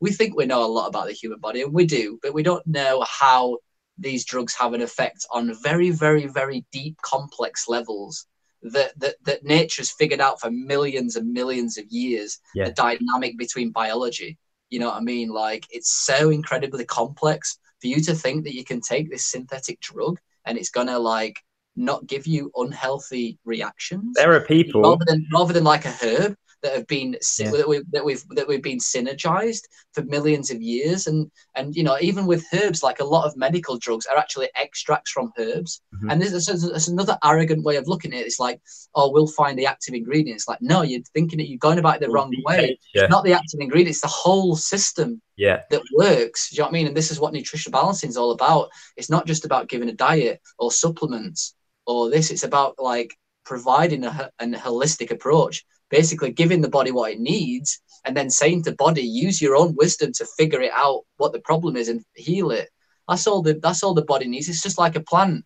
If a plant's sick, you're not going to fix the plant, you fix the environment. It's just like the body. You fix the environment of the body, and the body has its own wisdom. It knows how to heal itself. Do you know what I mean? And it will heal itself given the right conditions. It's like the talk of what was I going to say? First of all, I do need to point out, I'm either going to we'll have to end this soon, or I'll just have to turn my camera off, because MacBooks suck and they only give you 2 little ports, and I need to charge it. It's going to run out soon, so I'll have to probably kill my camera, but I can still use the mic. But I was going to say, yeah, like there's talk of making meat in a lab, which from an ethical point of view, vegans are happy about, but I just, you know, that's going to not work. You just know that you can't replicate nature in that way, where you can take some stem cells or whatever they're planning to do and then make meat that's going to still be healthy and not going to just completely destroy us all. For me, it's so simple. It's what's making me feel better. I'm eating organic food, part of nature.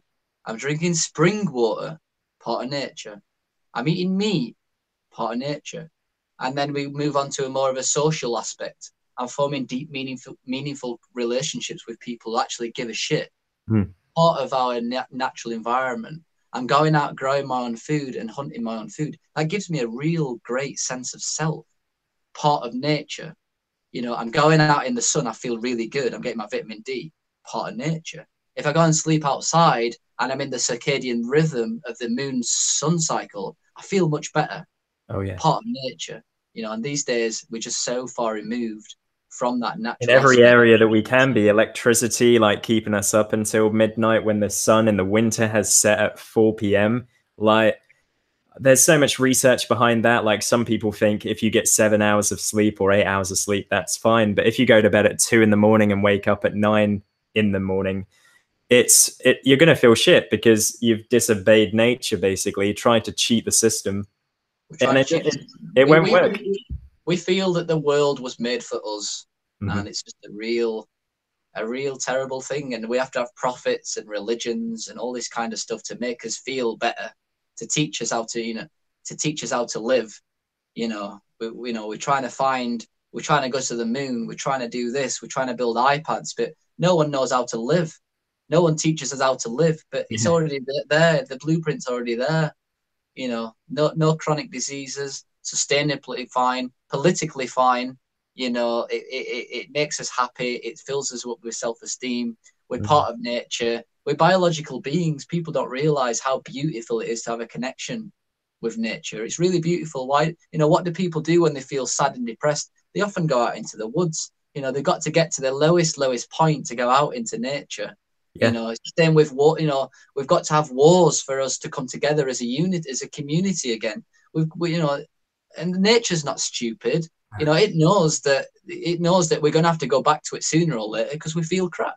Like you said at the start of this as well, it never made sense to me that life is what society pushes. Like, going out drinking is what most people in their 20s do. And for me, I always felt like, why? Like, it's not good for you, alcohol. And that's probably only because I've had the health problems. Most people take their health for granted, but I would rather go gardening or go for a walk in nature than go and just drink at a pub. Like, that's so boring to me, like so boring. Yeah, I mean, even sitting outside and watching a fire, like, you feel good, or singing a song or dancing or doing a ritual, and people don't realize that it's hardwired into our biological system. Like, stop trying to cheat the system. It's not going to work. Yeah. It's not going to work. And that's kind of I'm a proponent of all that kind of living. And the reason why I'm so passionate about this is not because I'm trying to make money like what everyone thinks on the internet. It's just trying to make money. I'm like, this is not a get rich scheme thing. No. Like, trust me, like, no. It is not. Like, you do not want to be sat down every day speaking to sick people, for money. It doesn't work like that. You do it because you're passionate and you want to change the world, and you want other people to experience what you can feel and experience, because the difficult times that they're going through because you've been through them as well. And that's the issue. Like, there's so many dishonest people in the world that I saw you post in the Accutane like side effects group on Facebook, and some people just aren't willing to hear it. They're like, oh, here's another guy trying to sell. I mean, your program you put for £10, which is very cheap, and there's a lot to it, but people are still like, no, this guy's just after money.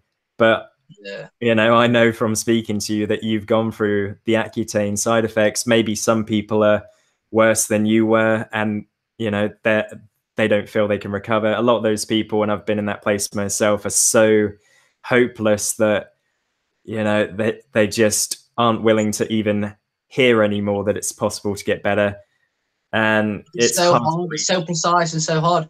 I'm not going to turn around to people these days, and I'm not going to turn around to people and say this was an easy journey. No. It was by far the most hardest journey. However, it was a blessing in disguise, because I had gratitude for my life. I learned about the truth. I seeked out deep, meaningful relationships. I seeked out nature. I seeked out God. I seeked out a spiritual mindset. All this has come from the back end of my illness.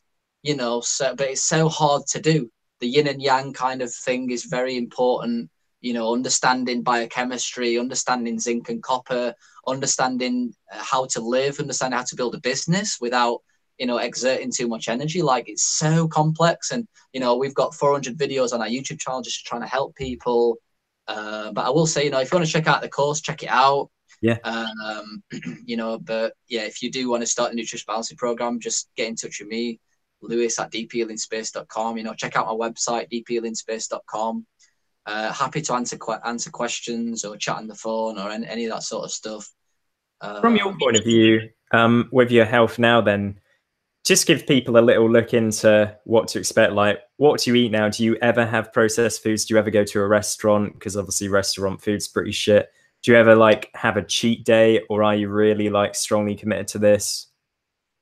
I mean, no one's perfect. I mean, there's times when I've been out drinking, you know, Yeah. I mean, even times when I've smoked, when I've gone through a stressful period, you know, I have sweets now and again, chocolate now and again. I'm not, you I think know, that's good because yeah, most I'm not people like a don't. total, you know, I mean, you can't live like that.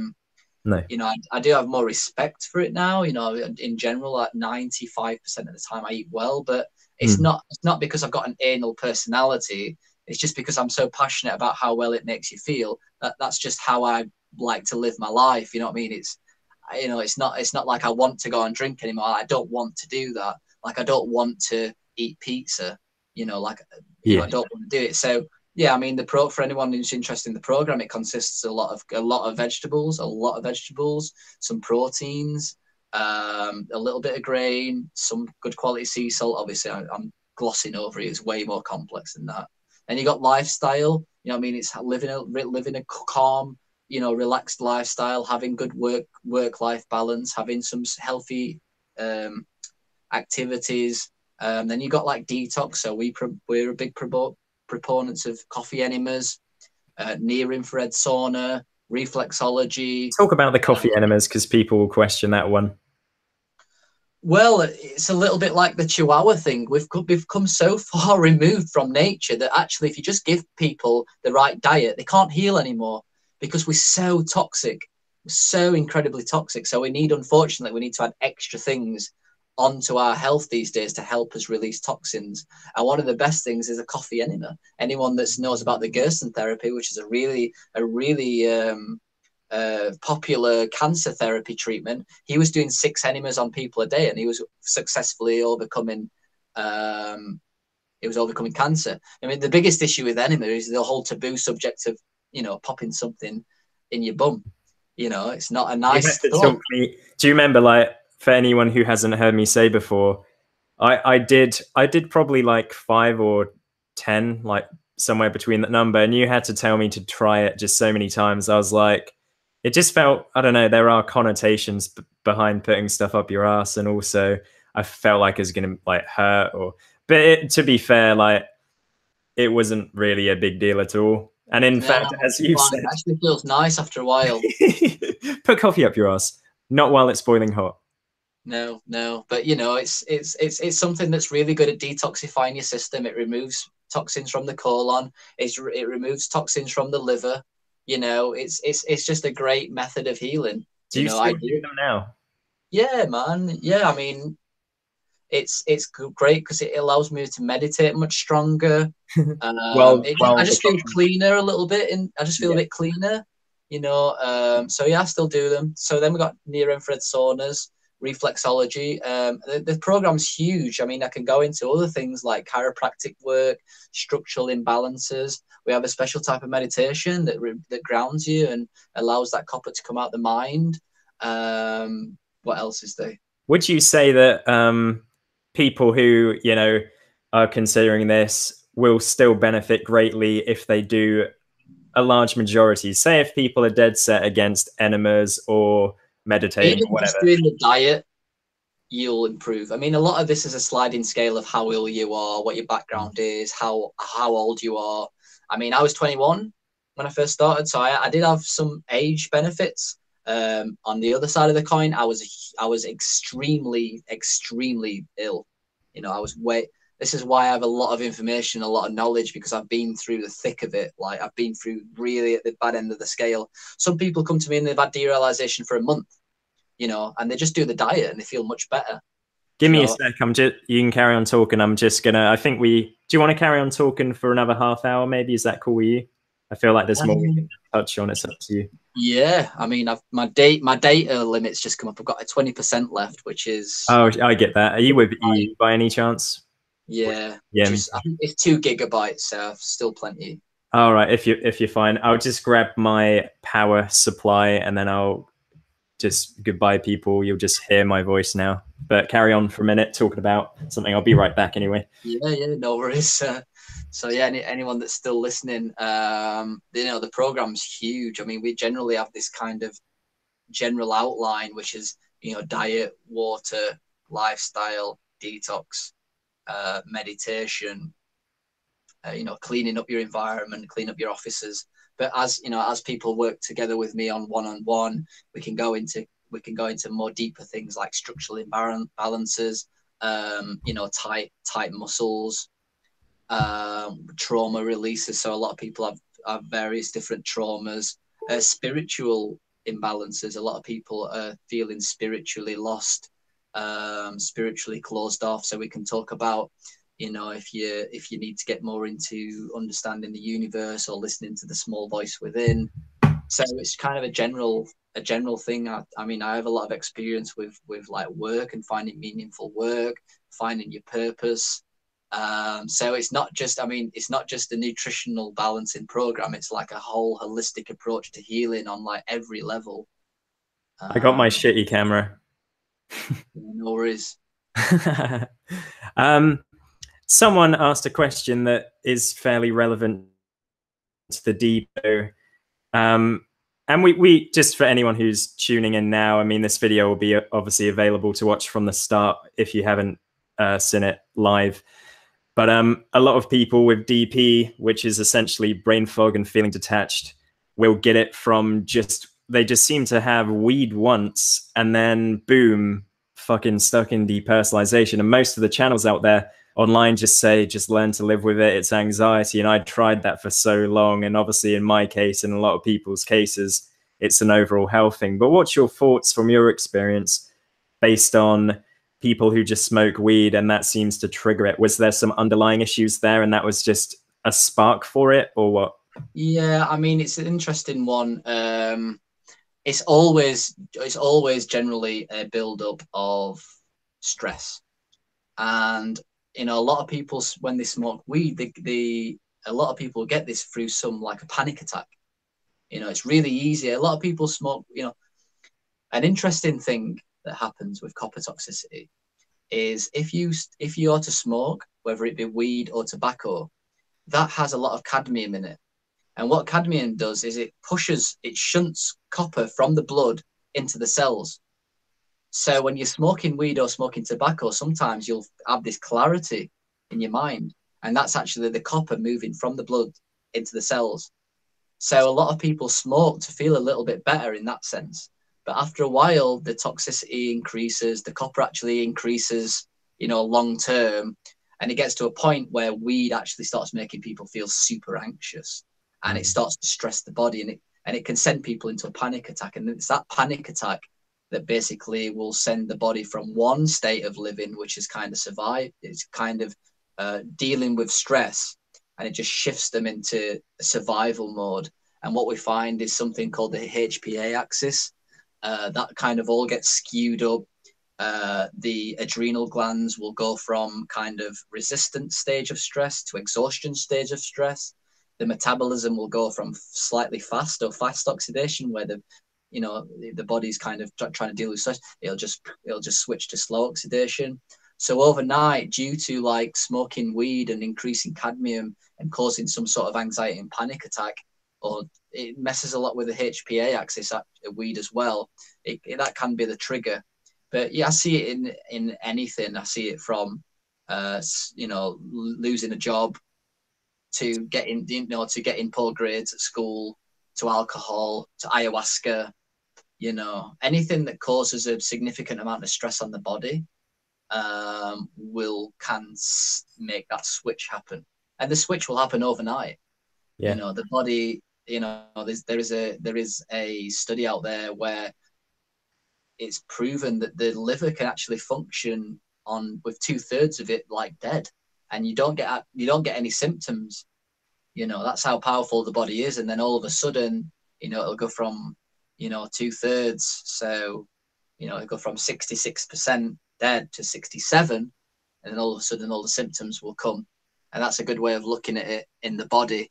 And like I said in the beginning, when that plank of wood's bending, the body's keeping itself afloat, and then all it takes is a weed or something stressful, and it snaps. And to get that plank of wood back together after that process, that's the difficult part, you know. And people get themselves into a downward spiral once that plank snapped, because they'll freak out, you know, they'll start taking medical drugs, which is just adding to the toxicity. You know, they'll start doing CBT therapy, which is fine in general. It's good for the mind, but not good for the, you know, doesn't heal the physical.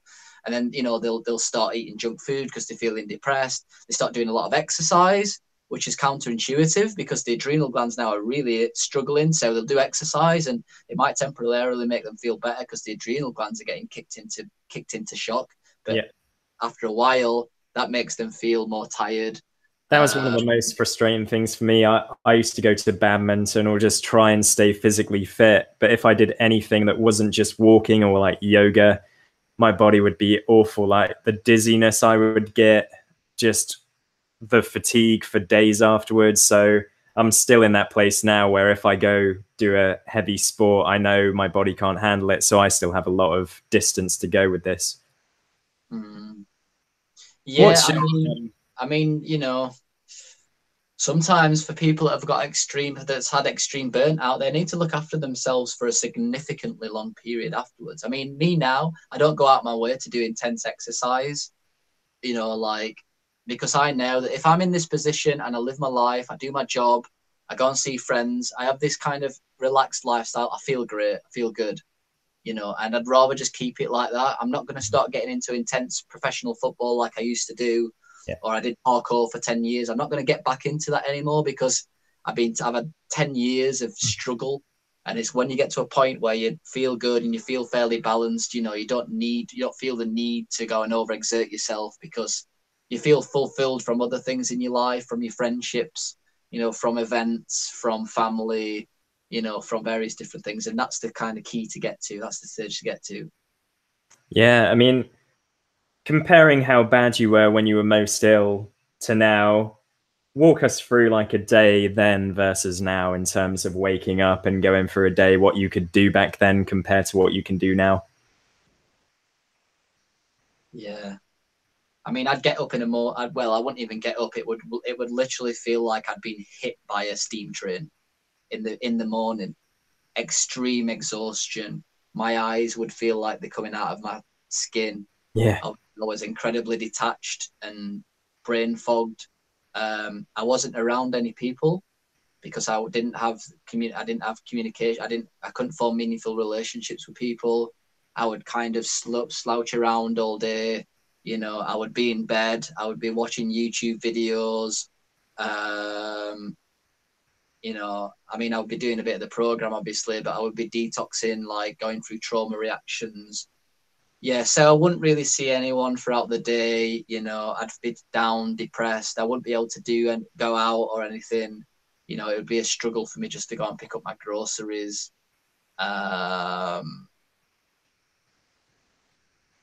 Yeah, pretty much it. You know, the only communication I'd have would probably be with toxic friends that I used to be friends with.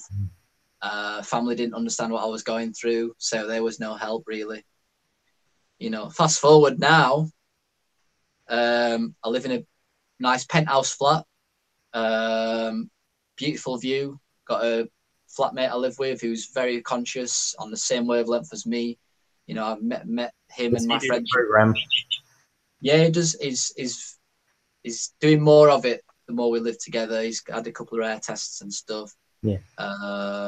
So, but yeah, I mean, I've met these friends through being open, going out to events, meeting people. So I live in a beautiful house, you know what I mean? I've decorated it myself, which is a big thing for a lot of people. Like a lot of people are just feeling so depressed they can't do that.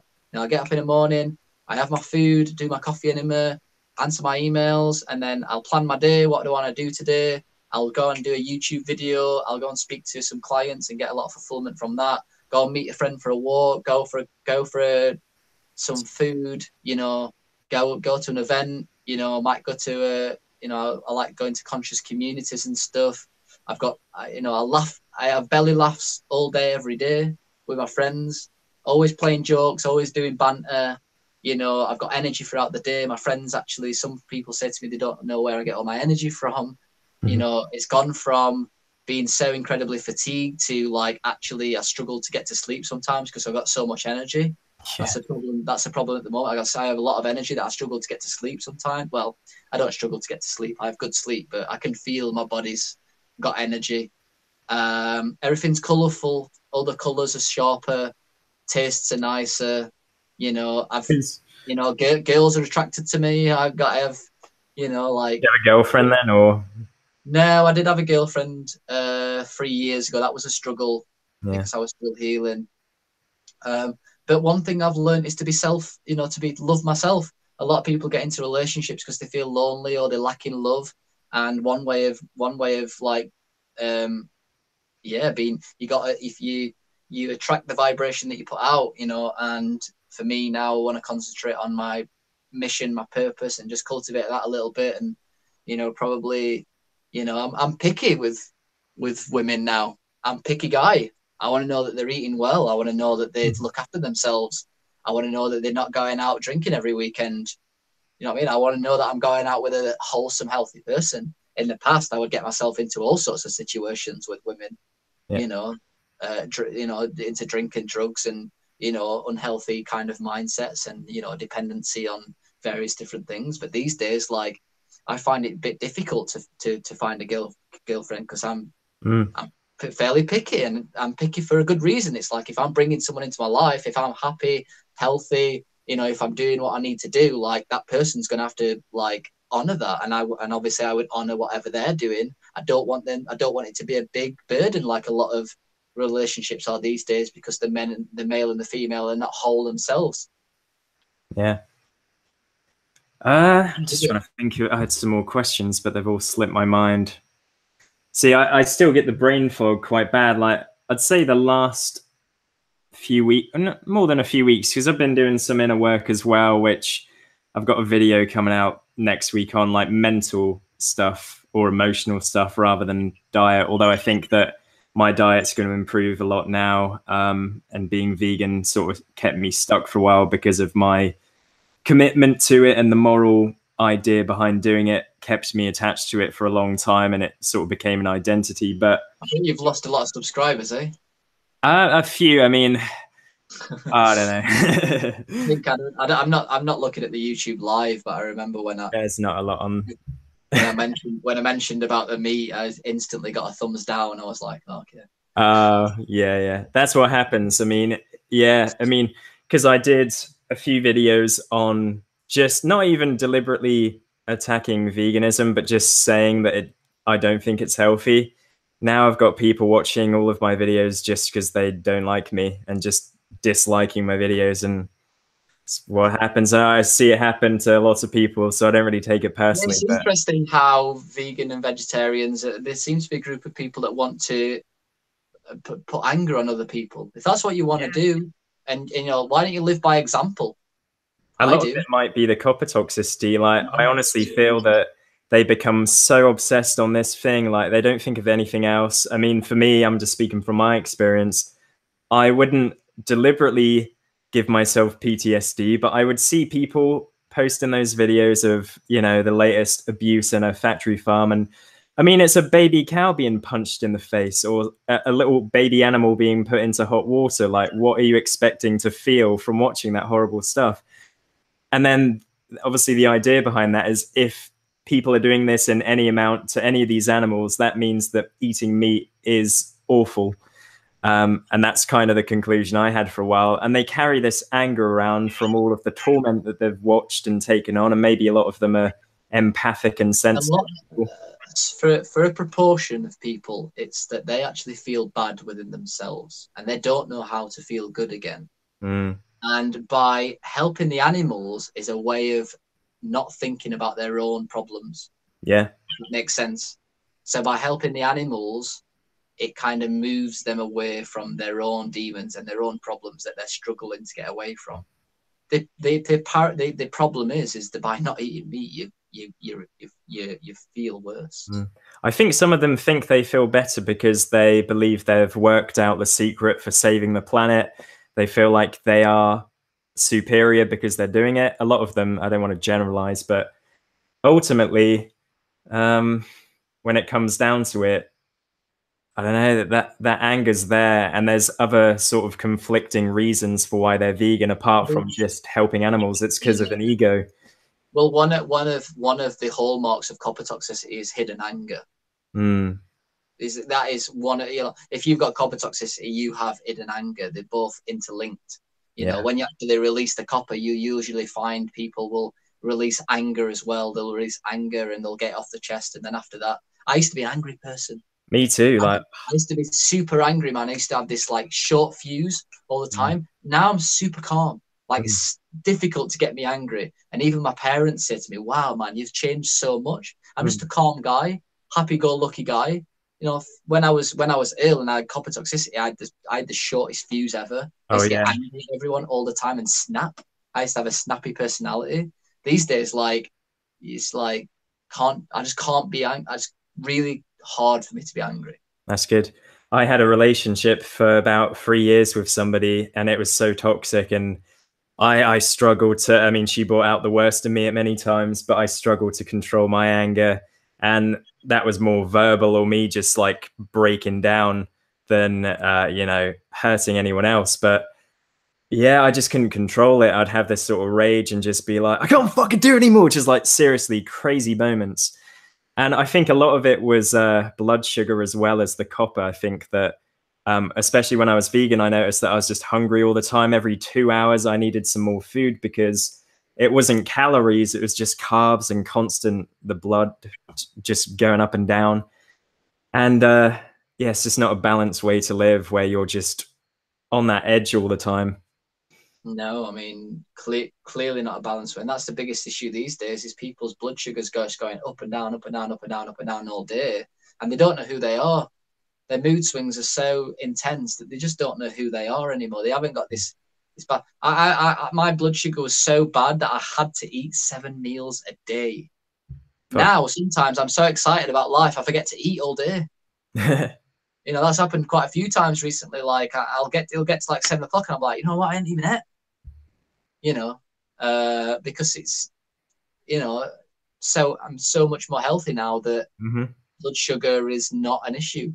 A lot of the reason I eat is emotionally, like, you're at work and I mean, I'm in a job where I sit down all day, so I don't really need energy from food. I have my breakfast. I should be going till lunch, but the biscuits or whatever's there, and I'll reach for it just, to get through another hour of work sometimes. And that's what I need to get a hold of. Like, I used to be kind of super restrictive and I would just snack on a bag of salad, and I kind of went the opposite way. I've always been kind of an extreme person, which is probably why I found veganism quite easy. But now I just want to like be just sort of normal and just be able to eat a proper balanced diet where I don't have to think about food all the time. I don't have to plan what's going to keep me going. And a lot of the foods I used to rely on as snacks was, fruit or some nuts, raisins, crisps. And yeah, just there's probably something I should eat that will be better than that. Because do you avoid dairy? I forget if dairy's like. Yeah, I mean, raw goat's milk's pretty good. Yeah. But for me now, like, it's mainly cooked vegetables. So I just have a 6-liter pressure cooker. Every morning, I'll just fill the pressure cooker, turn it on, and that's my food all day. Do you know what I mean? I'll just eat it. If I go out, I'll just put it in a lunchbox. I've got a heated lunchbox. Take it with me. Like, I don't think about it too much. I'm not having to like think about things. If I snack, I'll just take a can of sardines or a little bit of chicken or some, blue corn. It's not too bad. Bit of almond butter. So for me, it's not a big issue. If I go away traveling, I'll just get an Airbnb with a kitchen. Take my pressure cooker. Like, a lot of people worry so much about stuff, and it's really easy actually when you. I've got a video on my YouTube channel. It's called "How to Cook and Eat on a Nutrition Balancing Program." And it shows you how to do it. Like, simple, super simple. I don't worry. A lot of people worry about things so much, and in my opinion, the way that I eat is easier than a ready meal. getting out the ready meal and looking at what time it needs to go in for and punching the holes and popping it in there and going to the shop to buy, you know, for me, chop some vegetables up, put it in a pressure cooker, done all day.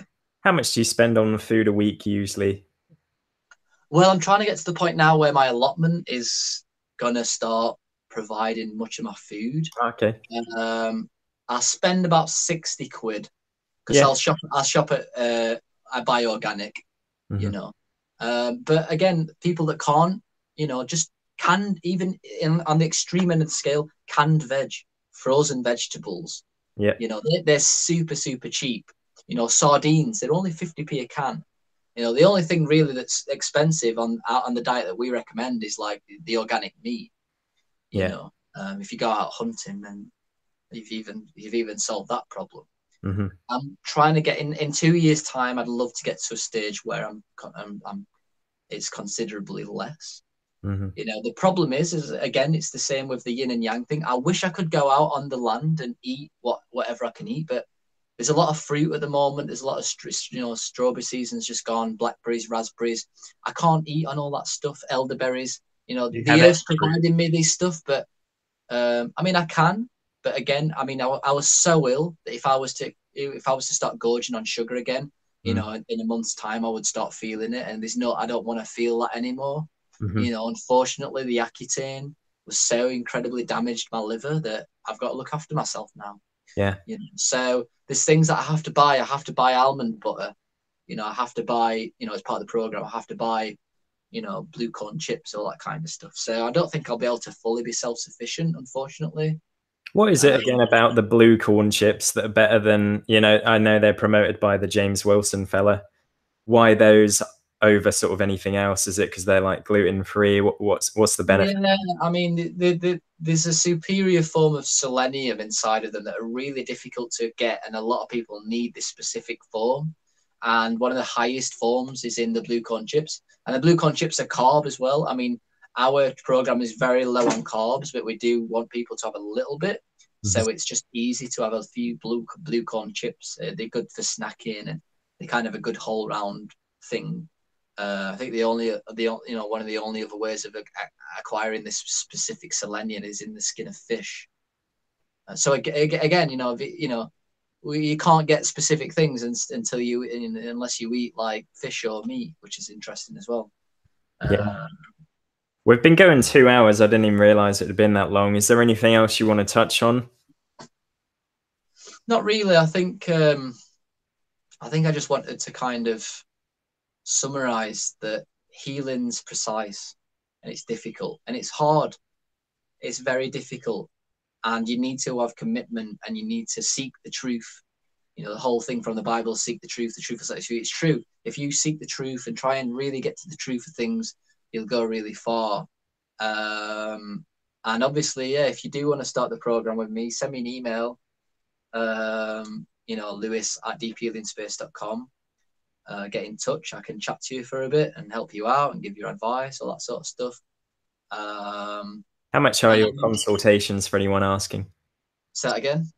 For anyone asking, how much are the consultations that you do? Well, the consultations are free. I mean, I'm not one that's trying to get money off people. If someone gets in touch with me, I'll give them a consultation for free.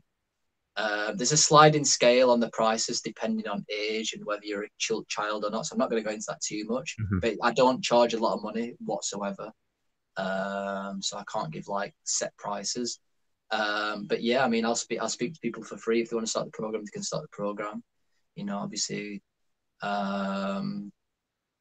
if people are really, really struggling, I even give them a free program. I'm like, well, I'd rather you do something other than nothing. So here's a free program. It's not perfect, but it'll get you at least a little bit far. That's basically it, really. Yeah, just try and listen to people's hearts. Hopefully, people can see that I speak from the heart. I'm not here pushing stuff necessarily. I'm not pushing anything. I'm just speaking about my own experience.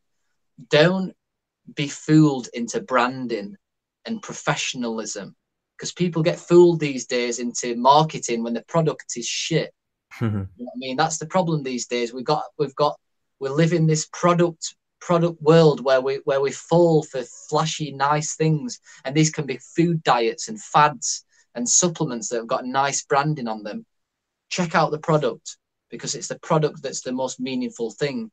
You know, if you're looking at a healing program, if you're not going through healing reactions, sack it off, because they're not working. You have to remove toxins from the body, and when these are removed from the body, you're gonna feel bad.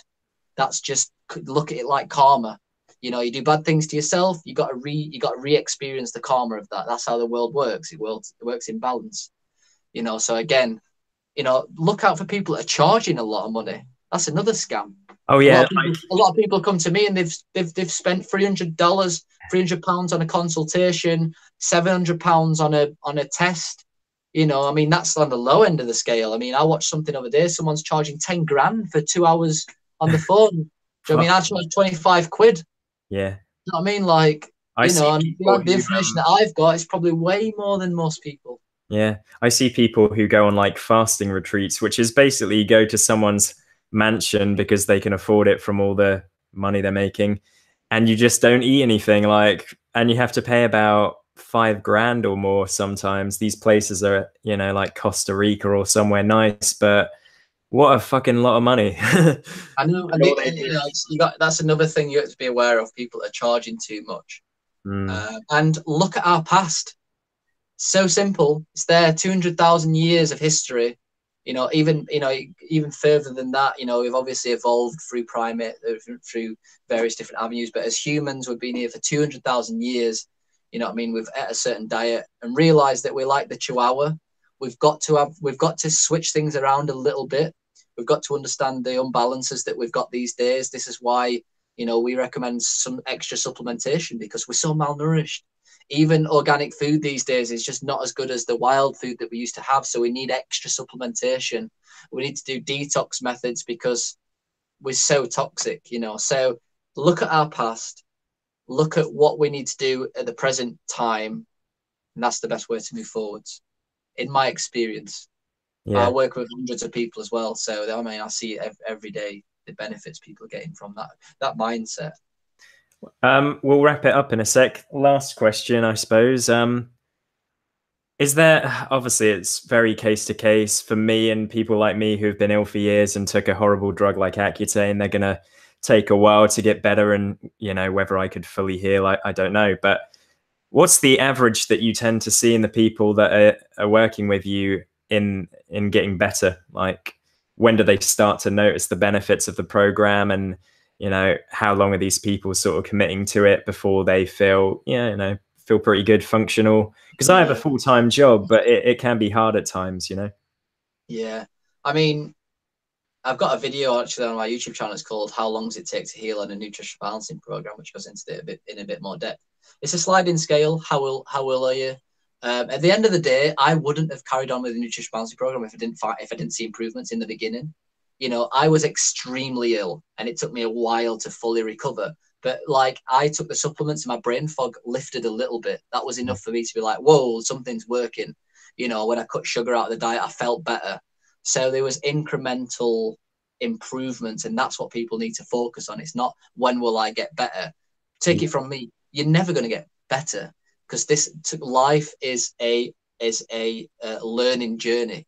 Even though physically I'm really much better, I'm still learning so much about the world, about relationships, you know, about work, you know. So life's a healing process constantly. You got to enjoy. You got to learn to love the journey.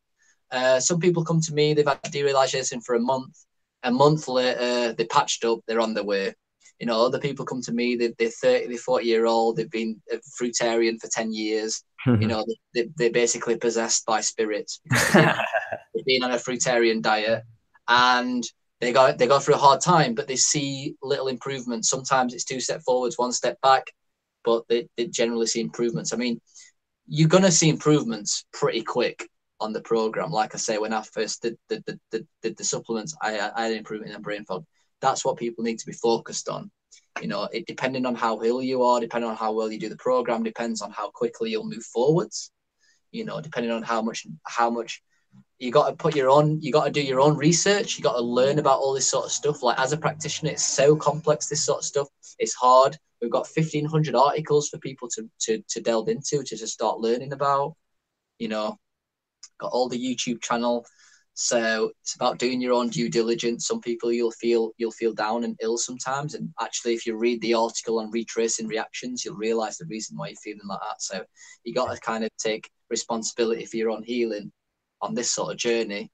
But yeah, I mean, you probably see improvements pretty quick. But in terms of, you know, when will I be healed? Like that's another thing that I'd go into. In how long will it take to heal? Might take a month. Might take, you know, 5 years to be, you know, I had 40 symptoms, took me 5 years, you know. But as I say, you know, although it took me 5 years, it's not like I was feeling shit for 5 years and then all of a sudden I woke up on year 5 and I was fine. You know, by, you know, 6 months down the line on the nutrition balance program, although I felt bad, I had significant improvements in certain areas of my life that I was like, I'm going to keep on going with this. You know, year 2, I was forming connections with people. You know, year 4, you know, I was in a relationship. So you see where I'm coming from. It's not like all of a sudden, I woke up and I was fine. It's a process. I remember a year, it might have been a couple of years ago when we were speaking before, you were pretty much healed at that point, but you had the visual snow, maybe eye floaters as well. Has that gone now? Yeah, visual snow is an interesting one. As I did a video on that as well. What I generally find with people at visual snow, I think most people have got some residual snow. I think it's natural. Yeah. Just like a phone camera, you know, the best phone in the world, you can see the graininess. It's just the electrical system, how it works. So actually now, when I actually say to people, do you see this when you look at the night sky? And they're like, oh yeah, I do. I'm like, well, actually, I'm normal now, you know. But with visual snow, because there's that residual snow, and it can increase. Mine comes and goes. If you've got all the other brain toxicity as well, that snow looks way more than what it would do for someone who's got, like, you know, a good brain. My health is pretty inconsistent. I'm doing better now than I have been, I'd say. But when I have the bad days where it's maybe sleep or some stress has built up and I feel a bit worn out, that's when the DP and the visual snow, which, you know, it's that sort of fuzziness and not feeling like anything looks right. That's when that comes out worse for me. But yeah, man, it's all related to stress. Yeah, and stress these days is every hour of the day. We have to do the best we can, and there's always been stress. We can, you know, and be grateful for something like the Nutritional Balancing program, because, you know, it gives people a chance to thrive in arguably one of the most difficult times in history. The amount of confusion that's going off on the earth at the moment is unbelievable. You know, and actually, when you get better, like me, you realize that actually no one's well at all. Yeah. That's what's funny. That's what shocked me a little bit. I'm like, whoa, everyone's sicker than me. You know, everyone's got their own problems, man. You know, everyone's struggling, whether it, you know, someone passing away or, you know, racial. Everyone's got a problem. Oh yeah, you're right, definitely. It's about being grateful, about being your true authentic self, finding your mission and purpose. But you can't do that without having a good vehicle. And you've got to do whatever it takes for that vehicle to get good. And if that means doing something that goes against the grain of what you're all about, I would say try and look at it with an open mind and just move forwards one step at a time. It's the best way to do it. Cool. Great. Well, I think we've covered it. I'm a little bit tired. Don't know about you, but I'm just gonna go for a walk. Full of energy now. You are? I'm full of energy. I'm going out now. But yeah, thanks a lot for this. It was interesting. I hope that people are going to watch this. Some people will have sort of come here and there during the live stream. But yeah, there's definitely some people that this needs to reach that are completely fucked with their health. And I think that your advice will help. I think that, you know, there's so many different reasons that people will bump into the health problems and the depersonalization that it is a bit individual. But from my experience, I know that there are definitely elements of this program that have worked for me, and I need to be a bit more committed I mean, I do a lot of it right. My sleep needs the improvement. I need to eat less of the junk food because I sometimes do that. And I shouldn't be vegan anymore because that hasn't helped. But yeah, check out some of the videos that we've got. I've got a yeah, few I mean, videos I've seen some of your video. I like the a few videos videos where, on sleep. I've got a few videos on I've got a video on meat. Obviously, don't need to see that one, but the sleep one might be used. I've got 3 on sleep, I think. Mhm. I think I've got a playlist on sleep, so check it out. Yeah, yeah. But I like your videos where you go out into nature and you're filming. I Yeah, wish a I lot of could do people it. like that. I need to do more of them, actually. You know, Yeah. I need to do more of them. They're really good ones. I get too paranoid if there's people out there. Me talking to myself looks weird. Yeah, you just got to pretend you're doing some like some sort of uni, Yeah. some sort of uni thing or whatever. You got to look the part, you know. So Yeah. yeah, depends what you're talking about. I think I did a video one time talking about like no fap, masturbation, and Yeah. I was doing it. While walking. Yeah. Yeah, and I was doing it while walking and like thinking I can't walk past these people, and you'll see me keep turning all the time because I don't Yeah. want people to walk past and me going, yes, I haven't masturbated in 2 months. Like, Ejaculation. yeah. Now the nofap thing is good though. I don't. I did a video in the past, but I don't want to. Oh, people watch me who know me in real life, and it's a bit weird. But yeah, I don't watch porn or do that anymore. So I'd recommend other people look into it.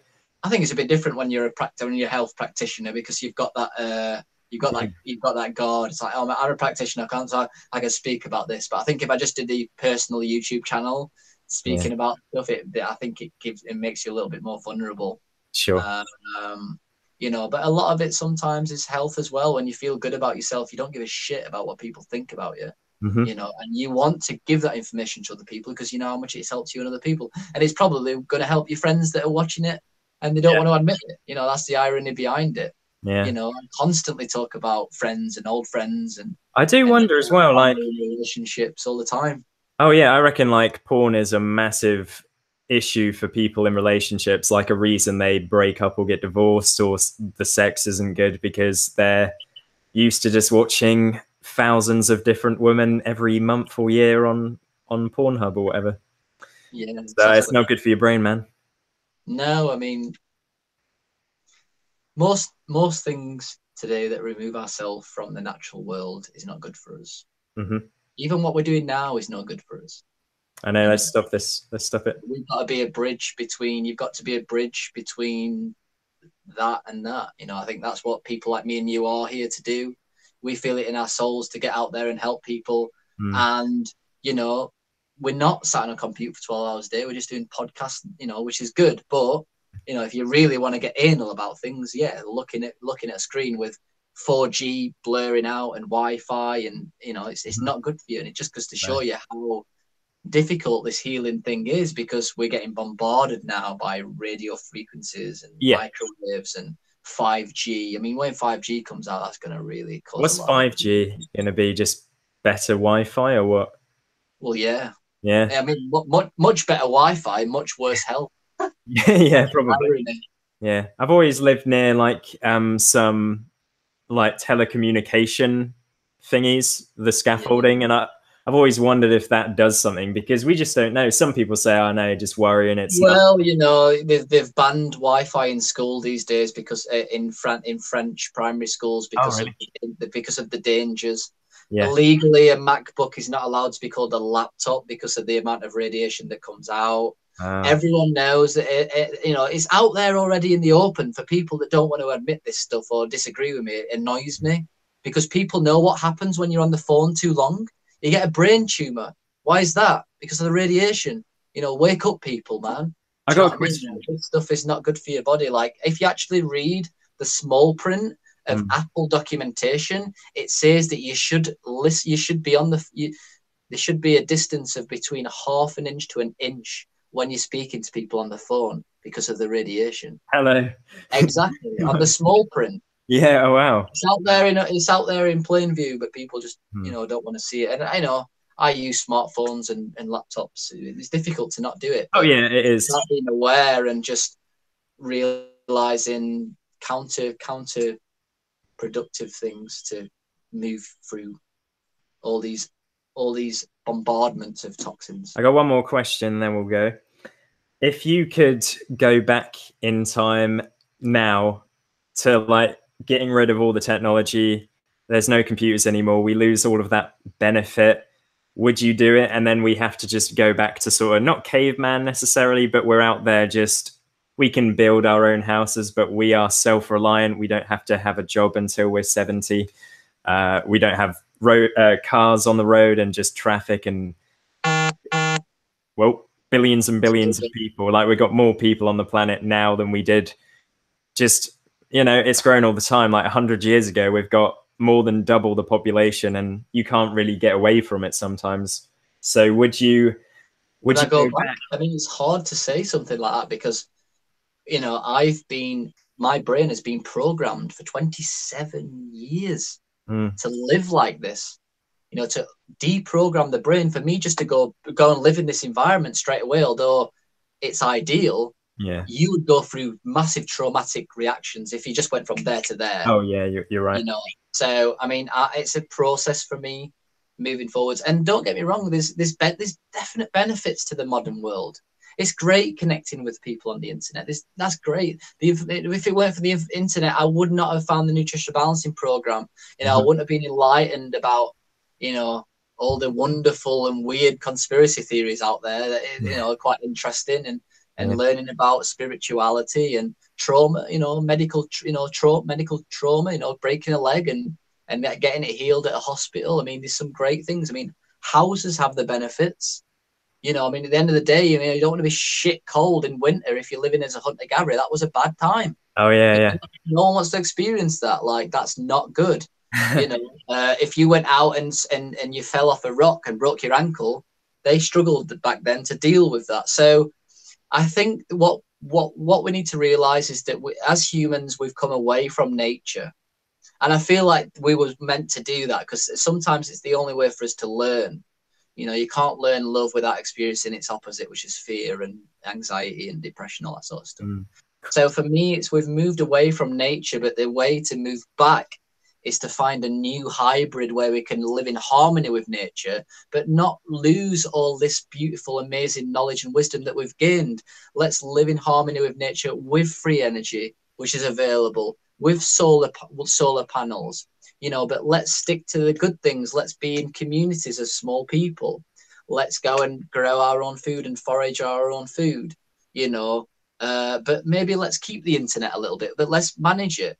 Let's not go on it all the time, because there's good things, so it's about finding this new path, the neo-Aboriginal, the new indigenous. That's the way that people need to look at things these days.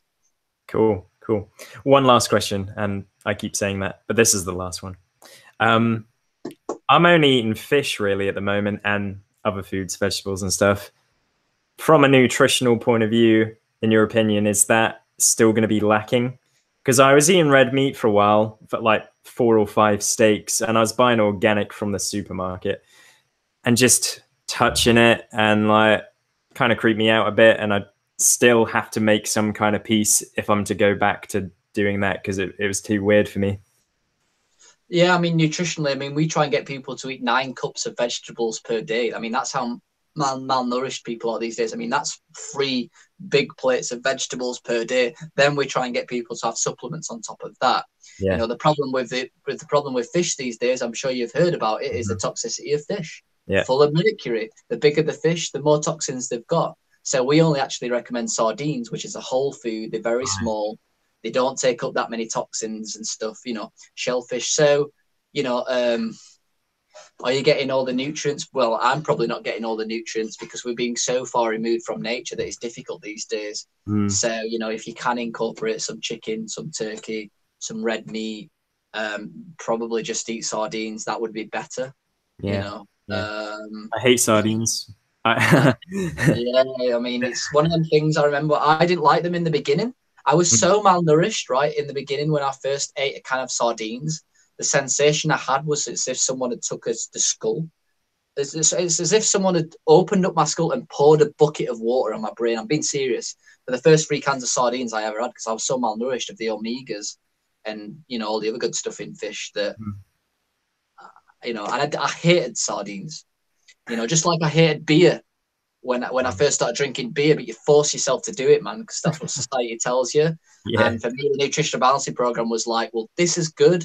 It feels good. I'm going to force myself to do it. I hated vegetables in the beginning because my taste buds were so shit, because they were so used to eating good. They were so used to eating sugary foods. Nowadays, like a Brussels sprout to me is sweet, you Yeah. know, because my taste buds are so like fine tuned. So now, you know, like I love sardines, you know, like I love meat. I love eating meat. Like my body wants it. It craves it. It's like, it's good for you. You know, I love the vegetables. You know, I've got, you know, I didn't used to like things like tomatoes. I mean, we don't really recommend tomatoes, but it's things that I didn't used to like, I now like, anchovies and all these sort of things. And my mouth's become this kind of connoisseur of different, you know, like to me, sweets and candy now is like, oh, why would like my body rejects it. It's like, oh, what's all this chemical shit? You know, Yeah, I I know mean, what you mean. my taste buds now have become so fine tuned that even water, I can sense the difference. I can sense the difference in non-organic and organic. I hate non-organic foods now. My body rejects it. It's like I don't like to eat them vegetables. You know, I can tell spring water between tap water, no problem.